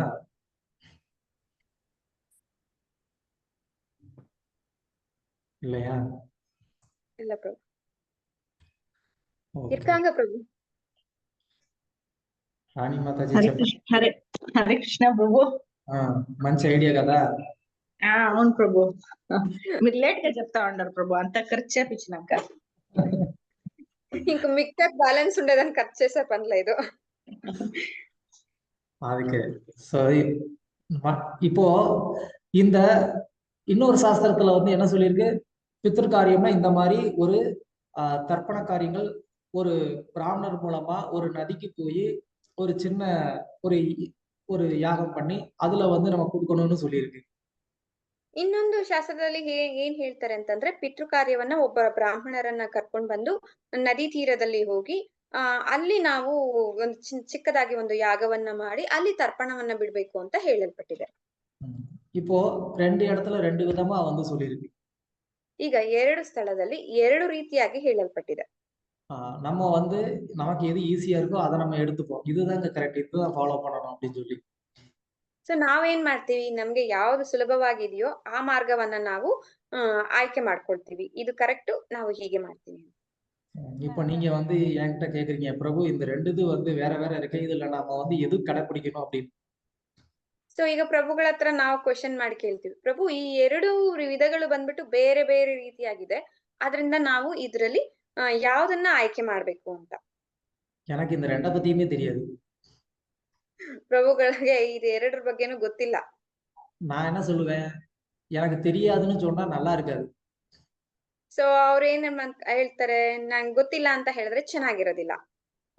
அப்ப நான் வந்து உங்களை சமாதானப்படுத்துறதுக்காக, உங்களுக்கு இப்ப வந்து எது முடியுமோ அது பண்ணுங்க, அது பண்ணா போதும். பகவான் வந்து இதுதான் பண்ணணும் அதுதான் பண்ணலாம் எதிர்பார்க்கல அப்படின்னு சொல்லி நான் புதுசா ஒரு பிலாசபி சொல்லி நான் வந்து உங்களை சமாதானப்படுத்தி அனுப்பிச்சு வச்சுருவேன்.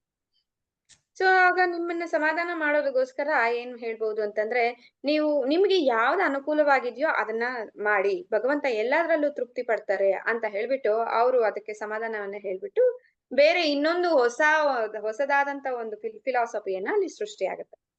நீங்களும் வந்து ஓகே பிரபுவே சொல்லிட்டாரு, அப்பனா நமக்கு இது பண்ணாலே போதும் அப்படின்னு சொல்லிட்டு சந்தோஷமா போயிருவீங்க. ಸೊ ನೀವು ಅವಾಗ ಏನ್ ಮಾಡ್ತೀವಿ, ಪ್ರಭುಗಳೇ ಹೇಳ್ಬಿಟ್ರು, ಪ್ರಭು ಹೇಳಿದಾರೆ ಅಂದ್ರೆ ಓಕೆ ಅದನ್ನೇ ನಾವು ಮಾಡ್ಕೊಳ್ಳೋಣ ಅಂತ ಹೇಳ್ಬಿಟ್ಟು ಸಂತೋಷವಾಗಿ ಹೊರಟ್ಬಿಡ್ತೀವಿ. இப்ப நான் உங்களுக்கு வந்துட்டு சரியான ஒரு வழிகாட்டுறேனா இல்லையா? ಈಗ ಪ್ರಭುಗಳು ಕೇಳ್ತಾ ಇದ್ದಾರೆ, ನಾನು ಒಂದು ಸರಿಯಾದ ಮಾರ್ಗವನ್ನ ನಿಮ್ಗೆ ತೋರ್ಸ್ಕೊಟ್ಟಿದೀನಾ ಇಲ್ವಾ?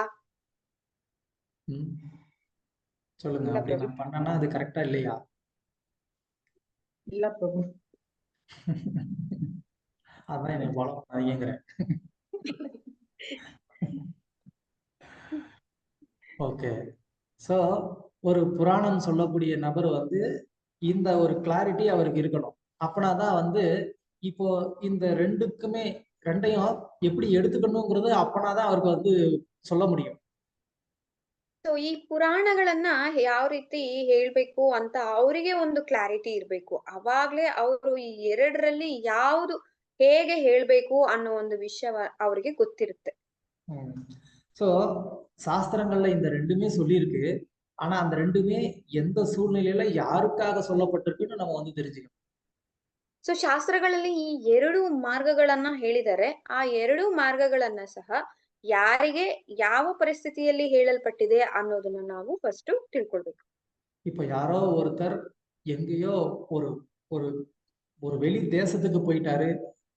அது கரெக்டா அவங்களுடைய அந்த பித்திருக்களுக்கு தர்ப்பணம் பண்ணக்கூடிய ஒரு நாளா இருக்கு. அந்த நாள்ல அவருக்கு வந்து அதை செய்யறதுக்கான எந்த ஒரு சூழ்நிலையும் இல்லாத ஒரு சமயத்துல ஒருத்தர் என்ன பண்ணணும், இந்த மாதிரி கைகளை உயர்த்தி, உங்களுக்கு நான் இந்த மாதிரி தர்ப்பண காரியம் பண்ண முடியாத நிலைமையில இருக்கிறேன், என்னைய மன்னிச்சிருங்க அப்படின்னு சொல்லி கையை உயர்த்தி அவங்க வந்து அட்லீஸ்ட் அந்த மாதிரி வேண்டுனாங்கன்னா அவங்களுக்கு அது கரெக்ட்.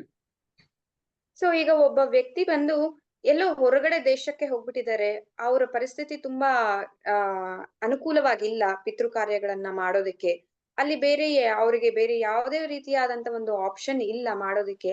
ಆ ಸಮಯದಲ್ಲಿ ಆ ವ್ಯಕ್ತಿ ಬಂದ್ಬಿಟ್ಟು ತನ್ನ ಕೈಗಳನ್ನ ಮೇಲೆ ಕೆತ್ಬಿಟ್ಟು ಆ ತರ್ಪಣ ಸಮಯ ಬಂದ್ಬಿಟ್ಟಿದೆ, ಅವತ್ತು ಮಾಡ್ಲೇಬೇಕಾಗಿದೆ, ಆದ್ರೆ ಯಾವ್ದು ಅನುಕೂಲವಿಲ್ಲ ಮಾಡೋದಕ್ಕೆ. ಆ ಸಮಯದಲ್ಲಿ ಅವ್ರು ಬಂದ್ಬಿಟ್ಟು ತನ್ನ ಕೈಗಳನ್ನ ಮೇಲೆ ಕೆತ್ಬಿಟ್ಟು ಭಗವಂತನ ಹತ್ರ ಈ ರೀತಿಯಾಗಿ ಪ್ರಾರ್ಥನೆಯನ್ನ ಸಲ್ಲಿಸ್ಬೋದು. ಆಗ ಭಗವಂತ ಅದನ್ನ ಒಪ್ಕೊಳ್ತಾರೆ. இங்க நம்ம வந்து நல்லா காவேரி நதிக்கரையிலேயே உட்காந்துக்கிட்டு நல்லா வந்து பணம் நமக்கு வசதி எல்லாம் இருக்கு, பக்கத்துல இந்த மாதிரி பிராமணர்கள்லாம் இருக்கிறாங்க, எல்லா ஃபெசிலிட்டியுமே இருந்தா கூட ஆமா அதை போய் யாருங்க பண்ணிட்டு இருப்பா அப்படின்னு சொல்லிட்டு பண்ணாம இருக்கிறாங்க பாத்தீங்களா, அது வந்து தப்பு.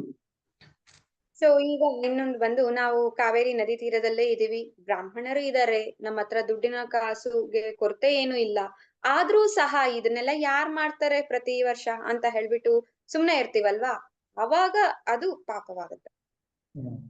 அப்போ நமக்கு எல்லா வசதியும் இருக்கிறப்போ அதை வந்து நல்லபடியா பண்ணணும்.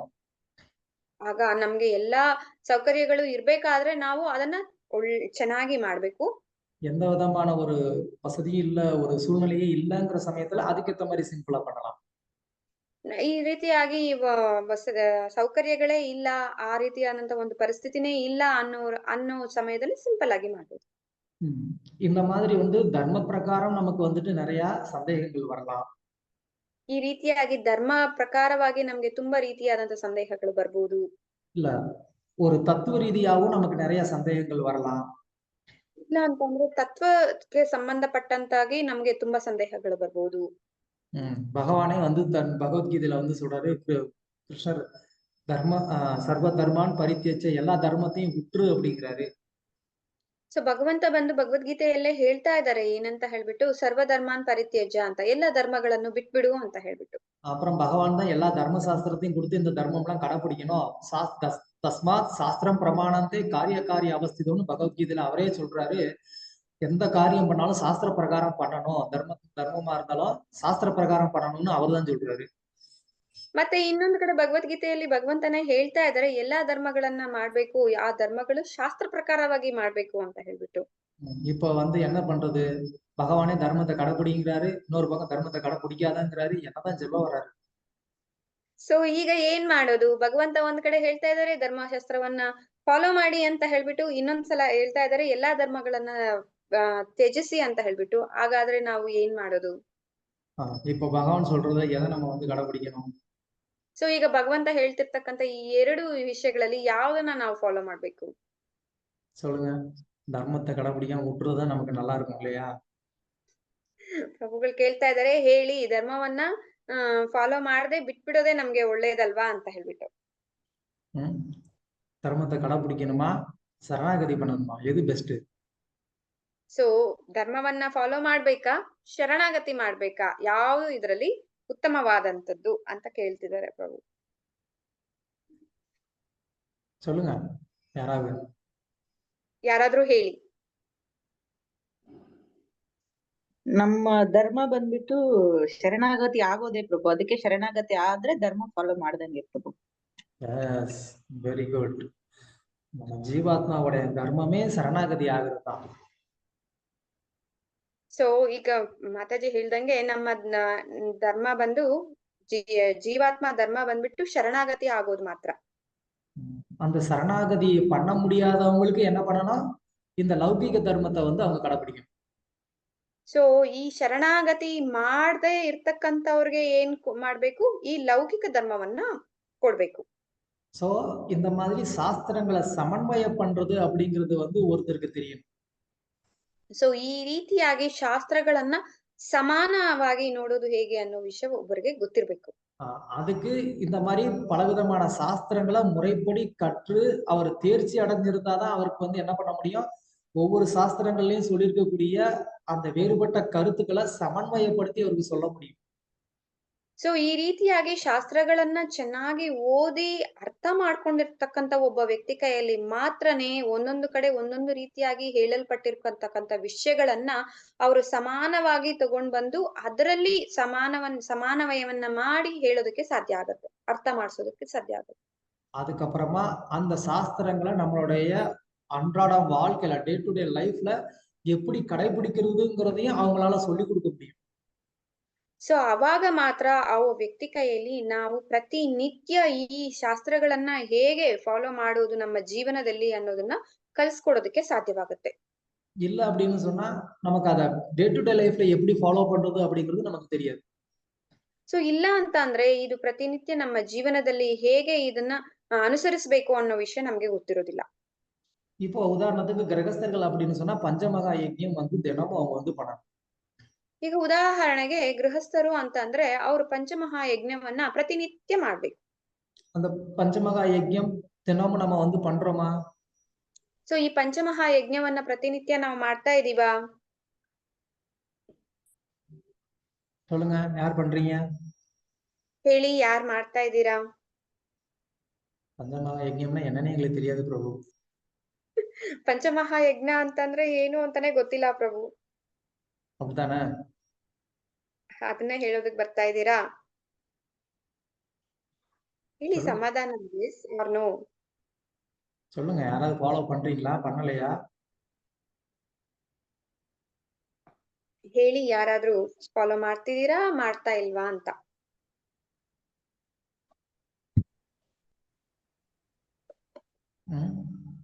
யாரும் ஃபாலோ பண்றது கிடையாது. ಸೊ ಯಾರು ಇದನ್ನ ಫಾಲೋ ಮಾಡ್ತಾ ಇಲ್ಲ. அந்த பஞ்சமகா யஜ்ஞம்ல ரிஷி யஜ்ஞம்னு ஒண்ணு இருக்கு. ಸೊ ಈ ಪಂಚಮಹಾ ಯಜ್ಞದಲ್ಲಿ ಒಂದು ಯಜ್ಞ ಋಷಿ ಯಜ್ಞ ಅಂತ ಇದೆ. அந்த ரிஷி யஜ்ஞம் அப்படிங்கறத நம்ம எப்படி பண்ணணும் அப்படின்னு சொன்னா, ಆ ಋಷಿ ಯಜ್ಞ ಅನ್ನೋದನ್ನ ನಾವು ಹೇಗೆ ಮಾಡ್ಬೇಕು ಅಂತಂದ್ರೆ, அந்த ரிஷி யஜ்ஞம் அப்படிங்கிறது நமக்கு இந்த சாஸ்திரங்கள் எல்லாம் கொடுத்திருக்கிறது யாரு? ரிஷி முனிகள் தான். ಸೊ ಆ ಋಷಿ ಯಜ್ಞ ಅಂತಂದ್ರೆ ಏನು ಅಂತಂದ್ರೆ ನಮ್ಗೆ ಈ ಶಾಸ್ತ್ರಗಳೆಲ್ಲ ಯಾರ ಮುಖಾಂತರವಾಗಿ ಬಂದಿದೆ? ಋಷಿಗಳ ಮುಖಾಂತರವಾಗಿ ಬಂದಿದೆ. அப்போ நம்ம வாழ்க்கையை ப்ராப்பரா தர்மப்படி நடத்துறதுக்காக அவங்க கஷ்டப்பட்டு நமக்காக இந்த இலக்கிய வேத சாஸ்திரங்கள்லாம் கொடுத்திருக்கிறாங்க.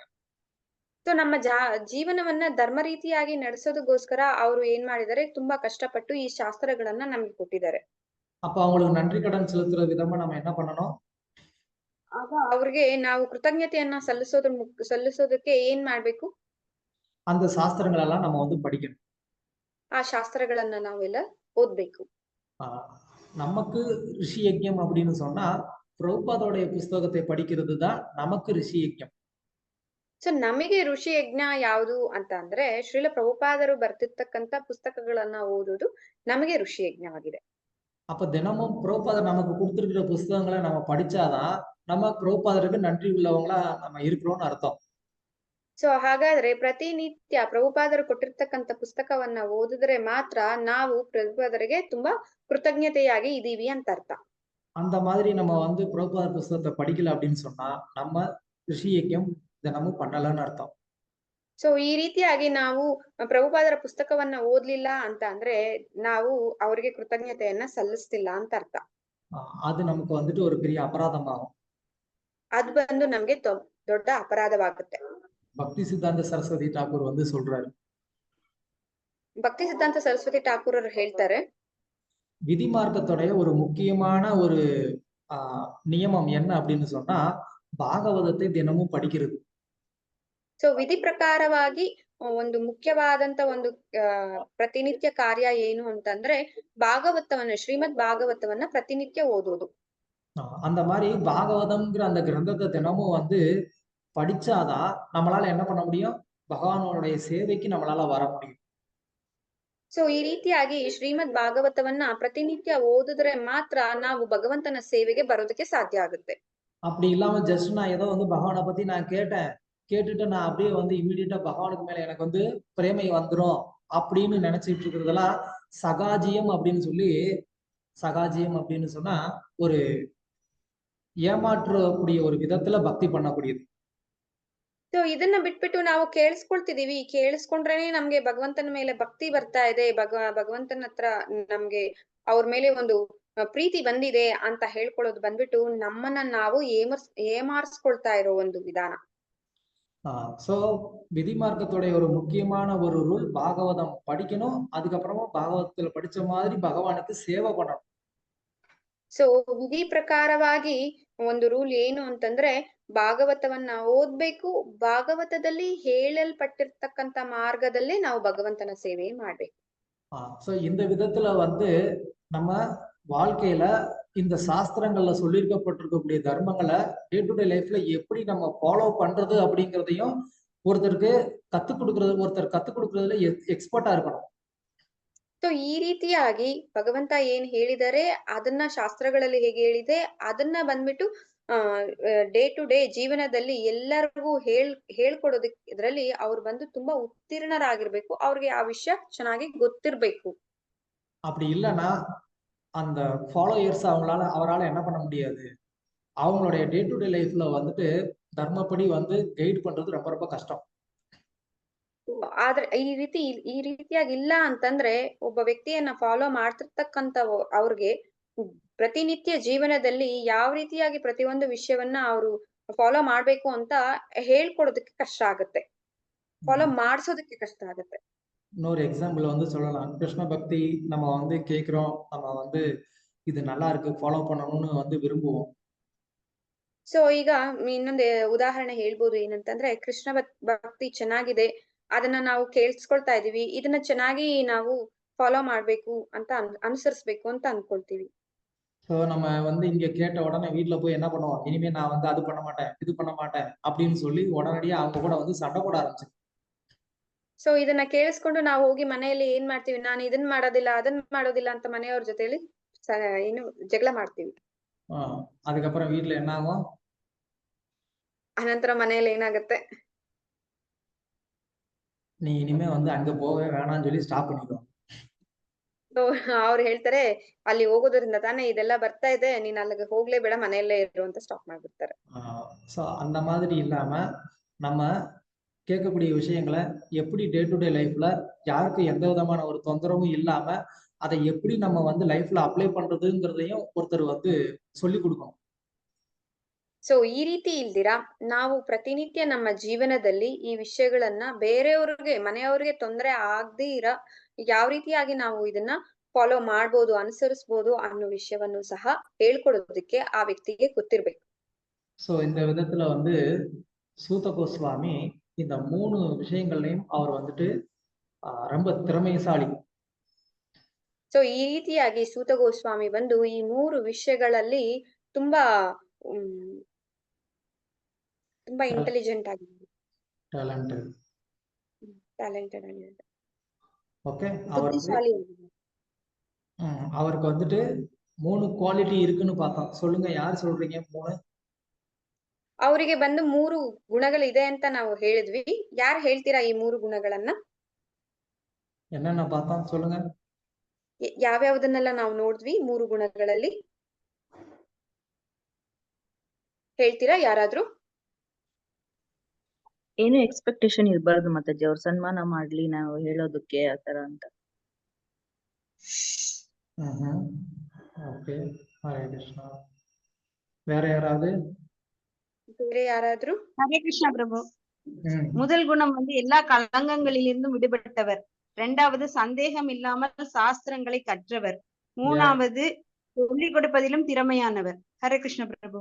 S, very good, very good Shankari Mataji, very good. Hare Krishna, thank you Mataji. Hare Krishna Prabhu. Good good. அந்த மாதிரி தான் ப்ராப்பரா வந்து கவனிச்சுக்கணும். அவர்கிட்ட எந்த விதமான களங்கமும் இல்லை, சாஸ்திரங்களை நல்லா படிச்சிருக்கிறாரு. அதே மாதிரி அதை கற்றுக் கொடுக்கறதுலையும், அதாவது பர்சனல் லைஃப்ல எப்படி நம்ம ಅಪ್ಲೈ பண்றதுங்கிறத சொல்லி கொடுக்கறதுலயும் அவர் ಎಕ್ಸ್ಪರ್ಟ್. ಈ ರೀತಿಯಾಗಿ ನಾವು ಗಮನವಿಟ್ಟು ಕೇಳಿಸ್ಕೊಳ್ಬೇಕು ಅಂತ ಹೇಳ್ತಿದ್ದಾರೆ ಪ್ರಭುಗಳು. ಮೊದಲನೇದಾಗಿ ಅವರಲ್ಲಿ ಯಾವುದೇ ರೀತಿಯಾದಂತ ಕಳಂಕವಿಲ್ಲ. ಎರಡನೆಯದು ಬಂದ್ಬಿಟ್ಟು ಅವರು ಶಾಸ್ತ್ರಗಳನ್ನ ಚೆನ್ನಾಗಿ ಓದಿದರೆ, ಎಲ್ಲ ಅರ್ಥ ಮಾಡ್ಕೊಂಡಿದ್ದಾರೆ. ಮೂರನೆಯದು ಬಂದ್ಬಿಟ್ಟು ಆ ಶಾಸ್ತ್ರಗಳನ್ನ ಹೇಗೆ ಅರ್ಥ ಮಾಡಿಸ್ಬೇಕು ಅನ್ನೋ ವಿಷಯನೂ ಸಹ ಅವ್ರಿಗೆ ಚೆನ್ನಾಗಿ ಗೊತ್ತಿದೆ. Okay, thank you very much. Hare Krishna. யாருக்காவது ஏதாவது கேள்விகள் இருந்தா கேட்கலாம், இல்ல கருத்துக்கள் இருந்தா சொல்லலாம். ಇಲ್ಲಿಗೆ ತರಗತಿ ಮುಗೀತು. ಯಾರಿಗಾದ್ರೂ ಇದರಲ್ಲಿ ಪ್ರಶ್ನೆಗಳಿದ್ರೆ ಹೇಳ್ಬೋದು, ನಿಮ್ಮ ಅನಿಸಿಕೆಗಳನ್ನು ಸಹ ಹಂಚ್ಕೊಳ್ಬಹುದು. எஸ், லக்ஷ்மி சௌந்தரராஜன் சொல்லுங்கம்மா. ஹரே கிருஷ்ணா பிரபுஜி. பிரபுஜி, இந்த கேள்வி கேட்கறதுக்கு ஏதாவது தவறு இருந்தா என்ன மன்னிக்கணும். பிரபு, இப்போ வந்து சந்நியாசம் எடுக்க முன்னாடி அவங்க ஒருத்தருக்கு மகனா தான் இருப்பாங்க, ஒருத்தருக்கு பேரனா தான் இருப்பாங்க. ஸோ ஆஃப்டர் சன்னியாசி அவங்க தர்ப்பணம் கொடுக்கலாமா, கொடுக்க கூடாது? சன்னியாசி பண்ணக்கூடாது, அது தர்மத்துல வருதுங்களா பிரபு? யா, அவங்க வந்து என்ன பண்ணுவாங்கன்னா, சந்நியாசம் எடுக்கிறதுக்கு முன்னாடியே அவங்க வந்து என்ன பண்ணுவாங்க, போய் அவங்களுடைய பித்திருக்கள் எல்லாருக்குமே அந்த ஒரு கடைசியா ஒரு வாட்டி வந்து அந்த காரியம் பண்ணிட்டு, நான் இனிமே இந்த மாதிரி வந்து சன்னியாச தர்மம் எடுத்துக்க போறேன், உங்களுக்கு நான் இனிமே இந்த மாதிரி நான் இந்த தர்மங்கள்லாம் நான் பண்ண முடியாது அப்படின்னு சொல்லி அவங்க வந்து கடைசியா ஒரு வாட்டி பண்ணுவாங்க. ஓகே, ஹரே கிருஷ்ணா பிரபு. தேங்க்யூ. யா, தேங்க்யூ. ஸோ அதுல வந்து இன்னொன்னு என்ன அப்படின்னு சொன்னா, சந்நியாச தர்மத்தை ஏத்துக்கிறவங்க வந்துட்டு ஒரு உயர்ந்த தர்மத்தை வந்து ஃபாலோ பண்றாங்க. அவங்க வந்து பகவானுக்காகவே அவங்களுடைய லைஃப்பை வந்து அர்ப்பணிச்சிருக்கிறதுனால அவங்க தர்ப்பணமே பண்ணாட்டினா கூட அவங்களுடைய அந்த பக்தியினால, அவங்களுடைய பரம்பரால முன்னாடி 7 ஜென்மம் பின்னாடி 7 ஜென்மம் என்ன ஆகுறாங்க, அவங்க எல்லாருமே வந்துட்டு முக்தி அடைகிறாங்க. ರಿಪೀಟ್ பண்ணணுமா பிரபு கன்னಡ? அவங்களுக்கு புரிஞ்சதா லக்ஷ்மி மாதாஜி? ஓகே பிரபு, தேங்க்யூ பிரபு. யா, ஹரே தேங்க்யூ. ஹரே கிருஷ்ணா. ஸோ வேற யாருக்காவது ஏதாவது கேள்வி இல்ல கருத்துக்கள்? ಬೇರೆ ಯಾರಿಗಾದ್ರೂ ಪ್ರಶ್ನೆ ಇದೆಯಾ?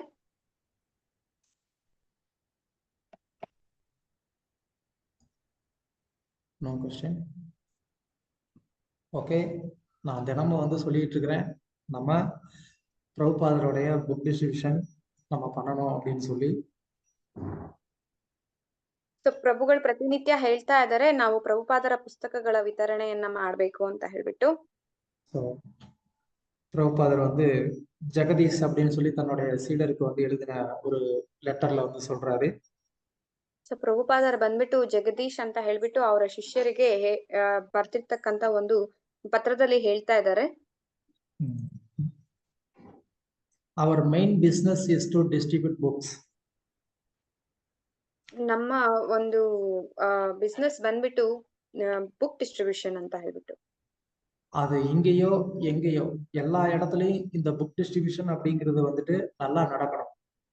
ಅದು ಇಲ್ಲಾದ್ರೂ ಆಗ್ಲಿ ಬೇರೆ ಸ್ಥಳದಲ್ಲಾದ್ರೂ ಆಗ್ಲಿ ಎಲ್ಲೇ ಆದ್ರೂ ಸಹ ಬುಕ್ ಡಿಸ್ಟ್ರಿಬ್ಯೂಷನ್ ಅನ್ನೋದು ನಡಿಬೇಕು. அந்த புக் டிஸ்ட்ரிபியூஷன் வந்து எந்த அளவுக்கு வந்து இன்க்ரீஸ் ஆகுதோ அந்த அளவுக்கு வந்துட்டு நம்ம சொசைட்டில வந்து ஒரு சேஞ்ச் வந்து பார்க்கலாம். ಎಷ್ಟು ಬುಕ್ ಡಿಸ್ಟ್ರಿಬ್ಯೂಷನ್ ಅನ್ನೋದು ಇನ್ಕ್ರೀಸ್ ಆಗುತ್ತೋ ಅಷ್ಟು ನಮ್ಮ ಸೊಸೈಟಿಯಲ್ಲಿ ಬಂದು ನಾವು ಚೇಂಜಸ್ ಅನ್ನ ನೋಡ್ಬೋದು. ஏன்னா ஒரே ஒரு புக்கு ஒருத்தர் வாங்கினாருன்னா என்ன ஆகுறாரு, அவருடைய லைஃபே வந்து சேஞ்ச் ஆகுது. ಒಂದೇ ಒಂದು ಪುಸ್ತಕವನ್ನ ಒಬ್ಬ ವ್ಯಕ್ತಿ ತಗೊಂಡಿದ್ದಾರೆ ಅಂತ ಅಂದ್ರೆ ಅವರ ಜೀವನವೇ ಚೇಂಜ್ ಆಗುತ್ತೆ. ஒரு புக்கு கொடுக்குறோம் அப்படின்னு சொன்னா அதுதான் உண்மையான ப்ரீச்சிங். ಒಂದು ಪುಸ್ತಕವನ್ನ ವಿತರಣೆ ಮಾಡ್ತಾ ಇದೀವಿ ಅಂತಂದ್ರೇನೆ ಅದೇ ನಿಜವಾದಂತ ಒಂದು ಪ್ರೀಚಿಂಗ್. ஸோ அந்த மாதிரி நம்ம உண்மையிலேயே ப்ரீச்சிங் பண்ணணும் அப்படின்னு நம்ம விருப்பப்படுறோம் அப்படின்னு சொன்னா, இந்த கிருஷ்ண பக்தி நிறைய பேருக்கு கிடைக்கணும்னு நம்ம விருப்பப்படுறோம் அப்படின்னு சொன்னா, அப்போ பிரபுபாதருடைய இந்த புஸ்தகங்கள் ஒவ்வொருத்தவங்களுக்கும் போய் சேர்றதுக்கு நம்ம வந்து ரொம்ப ಸಿನ್ಸಿಯರ್ வந்து முயற்சி செய்யணும். ಸೊ ಈ ರೀತಿಯಾಗಿ ನಾವು ಎಲ್ಲಾ ವ್ಯಕ್ತಿಗಳಿಗೂ ಸಹಾಯ ಮಾಡ್ಬೇಕು, ಎಲ್ಲಾರನ್ನೂ ಕೃಷ್ಣ ಭಕ್ತಿಯಲ್ಲಿ ತಗೊಂಡ್ ಬರ್ಬೇಕು ಅನ್ನೋ ಒಂದು ಅನಿಸಿಕೆ ನಮ್ಮಲ್ಲಿ ಇದೆ ಅಂತ ಅಂದ್ರೆ ನಾವು ಈ ರೀತಿಯಾಗಿ ಪ್ರಭುಪಾದರ ಪುಸ್ತಕವನ್ನ ಪ್ರತಿ ಒಬ್ಬ ವ್ಯಕ್ತಿಗೂ ಸಹ ಹೋಗಿ ತಲುಪೋ ರೀತಿಯಾಗಿ ನಾವು ಪುಸ್ತಕ ವಿತರಣೆ ಮಾಡ್ಬೇಕಾಗಿದೆ. பிரபுபாதருக்கு உண்மையிலேயே நம்ம வந்துட்டு நம்ம நன்றி கடன் செலுத்தணும் அப்படின்னு நினைச்சோம்னா அதுக்கு கண்டிப்பா பிரபுபாதருடைய புஸ்தகங்களை நிறைய பேருக்கு கொண்டு போய் சேர்க்கிறது தான் அந்த ஒரு சரியான ஒரு வழிமுறை. ಸೊ ನಾವು ಪ್ರಭುಪಾದರಿಗೆ ಬಂದ್ಬಿಟ್ಟು ಕೃತಜ್ಞತೆಯಾಗಿದ್ದೀವಿ, ಅವರಿಗೆ ಒಂದು ಕೃತಜ್ಞತೆಯನ್ನ ಸಲ್ಲಿಸ್ಬೇಕು ಅಂತ ಅಂದ್ರೆ ನಾವು ಈ ಪುಸ್ತಕಗಳನ್ನ ಪ್ರತಿ ಒಬ್ಬ ವ್ಯಕ್ತಿಗೂ ಸಹ ಸೇರಿಸೋದ್ರ ಮುಖಾಂತರವಾಗಿ ಕೃತಜ್ಞತೆ ಸಲ್ಲಿಸಬಹುದು. பிரபுபாதருடைய இந்த புஸ்தகங்களை படித்துதான் நம்மளுடைய வாழ்க்கையை நம்ம வந்து இப்போ நல்லபடியா வச்சிருக்கிறோம். ಸೊ ಪ್ರಭುಪಾದರ ಪುಸ್ತಕಗಳನ್ನ ಓದಿ ನಾವು ಅದರ ಮುಖಾಂತರವಾಗಿ ನಮ್ಮ ಜೀವನವನ್ನ ಈಗ ನಾವು ಚೆನ್ನಾಗಿ ನಡೆಸ್ತಾ ಇದೀವಿ. அது மாதிரி மற்ற எல்லாருமே வந்து அவங்களுடைய வாழ்க்கையை நல்லபடியா வச்சுக்கணும்னு நம்ம நினைச்சோம்னா அவங்க கிட்ட கண்டிப்பா நம்ம பிரபுபாதர் புஸ்தகத்தை கொண்டு போய் சேர்க்கணும். ಸೊ ಇದೇ ರೀತಿಯಾಗಿ ಬೇರೆಯವರು ಸಹ ಅವರ ಜೀವನವನ್ನೇ ಚೆನ್ನಾಗಿ ಇಟ್ಕೊಳ್ಬೇಕು, ಚೆನ್ನಾಗಿ ನಡೆಸ್ಬೇಕು ಅನ್ನೋ ಅನಿಸಿಕೆ ನಮ್ಮಲ್ಲಿ ಇದೆ ಅಂತಂದ್ರೆ ನಾವು ಪ್ರಭುಪಾದರ ಪುಸ್ತಕವನ್ನ ಅವರಿಗೆ ತಲುಪೋ ಹಾಗೆ ಮಾಡ್ಬೇಕು. ஸோ அதனால என்னுடைய ஒரு ஹம்பிள் ரிக்வெஸ்டும் எல்லாரும் தயவு செய்து எங்க இருக்கிறீங்களோ அங்க இருந்து உங்களுக்கு தெரிஞ்சவங்க கிட்ட வந்துட்டு இந்த புஸ்தகத்தை கொண்டு போய் சேர்க்க முயற்சி பண்ணுங்க. ಸೊ ಪ್ರಭುಗಳು ಬಂದ್ಬಿಟ್ಟು ಅವರ ಒಂದು ರಿಕ್ವೆಸ್ಟ್ ಅನ್ನ ಹೇಳ್ತಾ ಇದ್ದಾರೆ ಏನಂತಂದ್ರೆ ನೀವು ಎಲ್ಲಿದಿರೋ ಅಲ್ಲೇ ಆ ಸ್ಥಳದಲ್ಲೇ ನಿಮ್ಗೆ ಗೊತ್ತಿರ್ತಕ್ಕಂತ ಜನಗಳಿಗೆ ಬಂದು ಈ ಪುಸ್ತಕವನ್ನ ಸೇರಿಸಿ ಅಂತ ಹೇಳ್ಬಿಟ್ಟು. உங்களுக்கு தெரிஞ்சவங்க கூட பேசுங்க. ನಿಮಗೆ ಗೊತ್ತಿರೋರ ಹತ್ರ ಮಾತಾಡಿ. இதுக்காக வந்து தயவு செய்து வந்து நீங்க ஒரு சங்கோச்சப்பட வேண்டாம், அதாவது ஷையா ஃபீல் பண்ண வேண்டாம். ಇದಕ್ಕೆ ನೀವೇನು ಸಂಕೋಚ ಪಟ್ಕೊಳ್ಬೇಕಾಗಿಲ್ಲ. ஏன்னா இது வந்து பிரபுபாதருக்காக வந்து நம்ம பேசுறோம், அவங்களுடைய நன்மைக்காக நம்ம பேசுறோம்.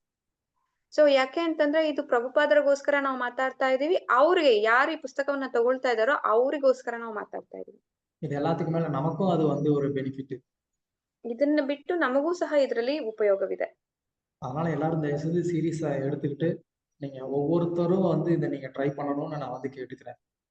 ಅದರಿಂದ ಇದನ್ನ ತುಂಬಾ ಸೀರಿಯಸ್ ಆಗಿ ತಗೊಂಡು ಪ್ರತಿಯೊಬ್ಬರು ಇದನ್ನ ಪ್ರಯತ್ನ ಮಾಡ್ಬೇಕು ಅಂತ ಪ್ರಭುಗಳು ಹೇಳ್ತಿದ್ದಾರೆ.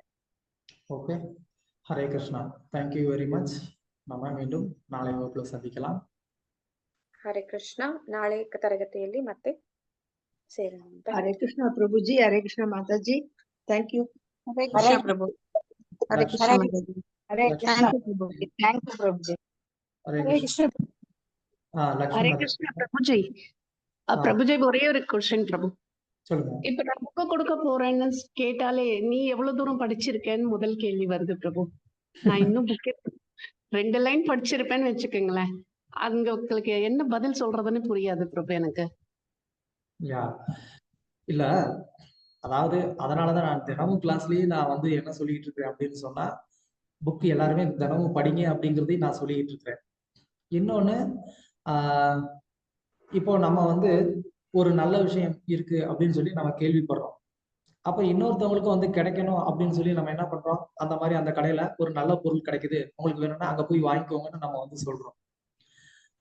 சோ அது வந்து என்ன, நமக்கு தெரிந்த ஒரு நல்ல விஷயம் இன்னொருத்தவங்களுக்கும் தெரியட்டும் அப்படின்றதுக்காக நம்ம சொல்றோம். ஏன்னா அது அவங்களுடைய நன்மைக்காக. அதே மாதிரிதான் இந்த ஆன்மீக புஸ்தகங்கள் நம்மளுடைய வாழ்க்கைக்கு நன்மையை கொடுக்குதுங்கிறத நம்ம ஃபீல் பண்றோம். அது அனுபவம் இருக்கிறதுனால நான் உங்களுக்கு சொல்றோம்னு சொல்றேன். That's it. உண்மைதான் பிரபு.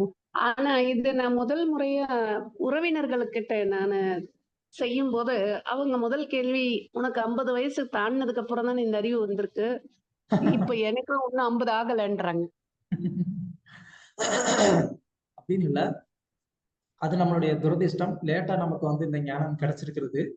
பட் ஆனா கிடைச்ச உடனே நம்ம எடுத்துக்கிட்டோம்ல, நம்ம இன்னும் எவ்வளவு நாள் இருப்போம் அப்படின்றது நமக்கு தெரியாது. அப்போ இதை வந்து கிடைக்கும் போதே நம்ம ஏத்துக்கணும். அதுதான் பிரபு நானும் யோசிக்கிறேன். இப்ப வந்து முதல் முறையா நம்ம பேசுறோம்னு சொன்னா உறவினர்கிட்ட போக வேண்டாம்னு யோசிக்கிறேன். வெளியில மத்தவங்க கிட்ட பேசும்போது தைரியமா பேச முடியுது. இது யாரா இருந்தாலும் சரி, உறவினர்களோ உறவினர்கள் இல்லையோ, நம்ம வந்து உண்மையில ஒருத்தவங்களுக்கு நல்லது பண்ணணும்னு நினைக்கிறோம்னா நம்ம ஏன் தயங்கணும்? அது அவங்களுடைய நன்மைக்கு தானே நம்ம பேசிட்டு இருக்கோம். நம்ம ஒன்னும் இதுல பிசினஸ் பண்ணலையே. கண்டிப்பா பிரபு. ஆர்கியூமெண்ட் நிறைய போகுது பிரபு, அதுதான் எனக்கு பயமா இருக்கு. நம்மள மாத்திடுவாங்களோன்ற பயத்துல நான் வெளியே வந்துடுறது. அப்படிலாம் ஒன்றும் பயப்பட தேவையில்ல. நம்ம முடிஞ்ச அளவுக்கு வந்துட்டு கன்வின்ஸ் பண்ண ட்ரை பண்ணலாம். நீங்க தனிப்பட்ட முறையில வந்து கேளுங்க, என்ன மாதிரி வந்து கொஸ்டின்ஸ் வருதுன்னு சொல்லுங்க, அதுக்கு எப்படி ஆன்சர் பண்ணலாம் நான் உங்களுக்கு சொல்லி கொடுக்குறேன். கண்டிப்பா. எஸ், நன்றி பிரபு. ஹரே கிருஷ்ணா. ஹரே கிருஷ்ணா. ரொம்ப சந்தோஷம் மாதாஜி, நீங்க ட்ரை பண்றதை கேட்கறதுக்கு. எல்லாரும் இதே மாதிரியே வந்து ட்ரை பண்ணுங்க அப்படின்னு நான் வந்து உங்களுக்கு கேட்டுக்கிறேன். எனி கொஸ்டின்ஸ் இருந்தாலும் தயவுசெய்து எனக்கு கால் பண்ணுங்க, நான் உங்களுக்கு சொல்றேன் எப்படி ஆன்சர் பண்ணணும். Okay, Hare Krishna. Thank you very much. நாளைக்கு சந்திப்போம். Hare Krishna. Hare Krishna, Prabhuji. Hare Krishna.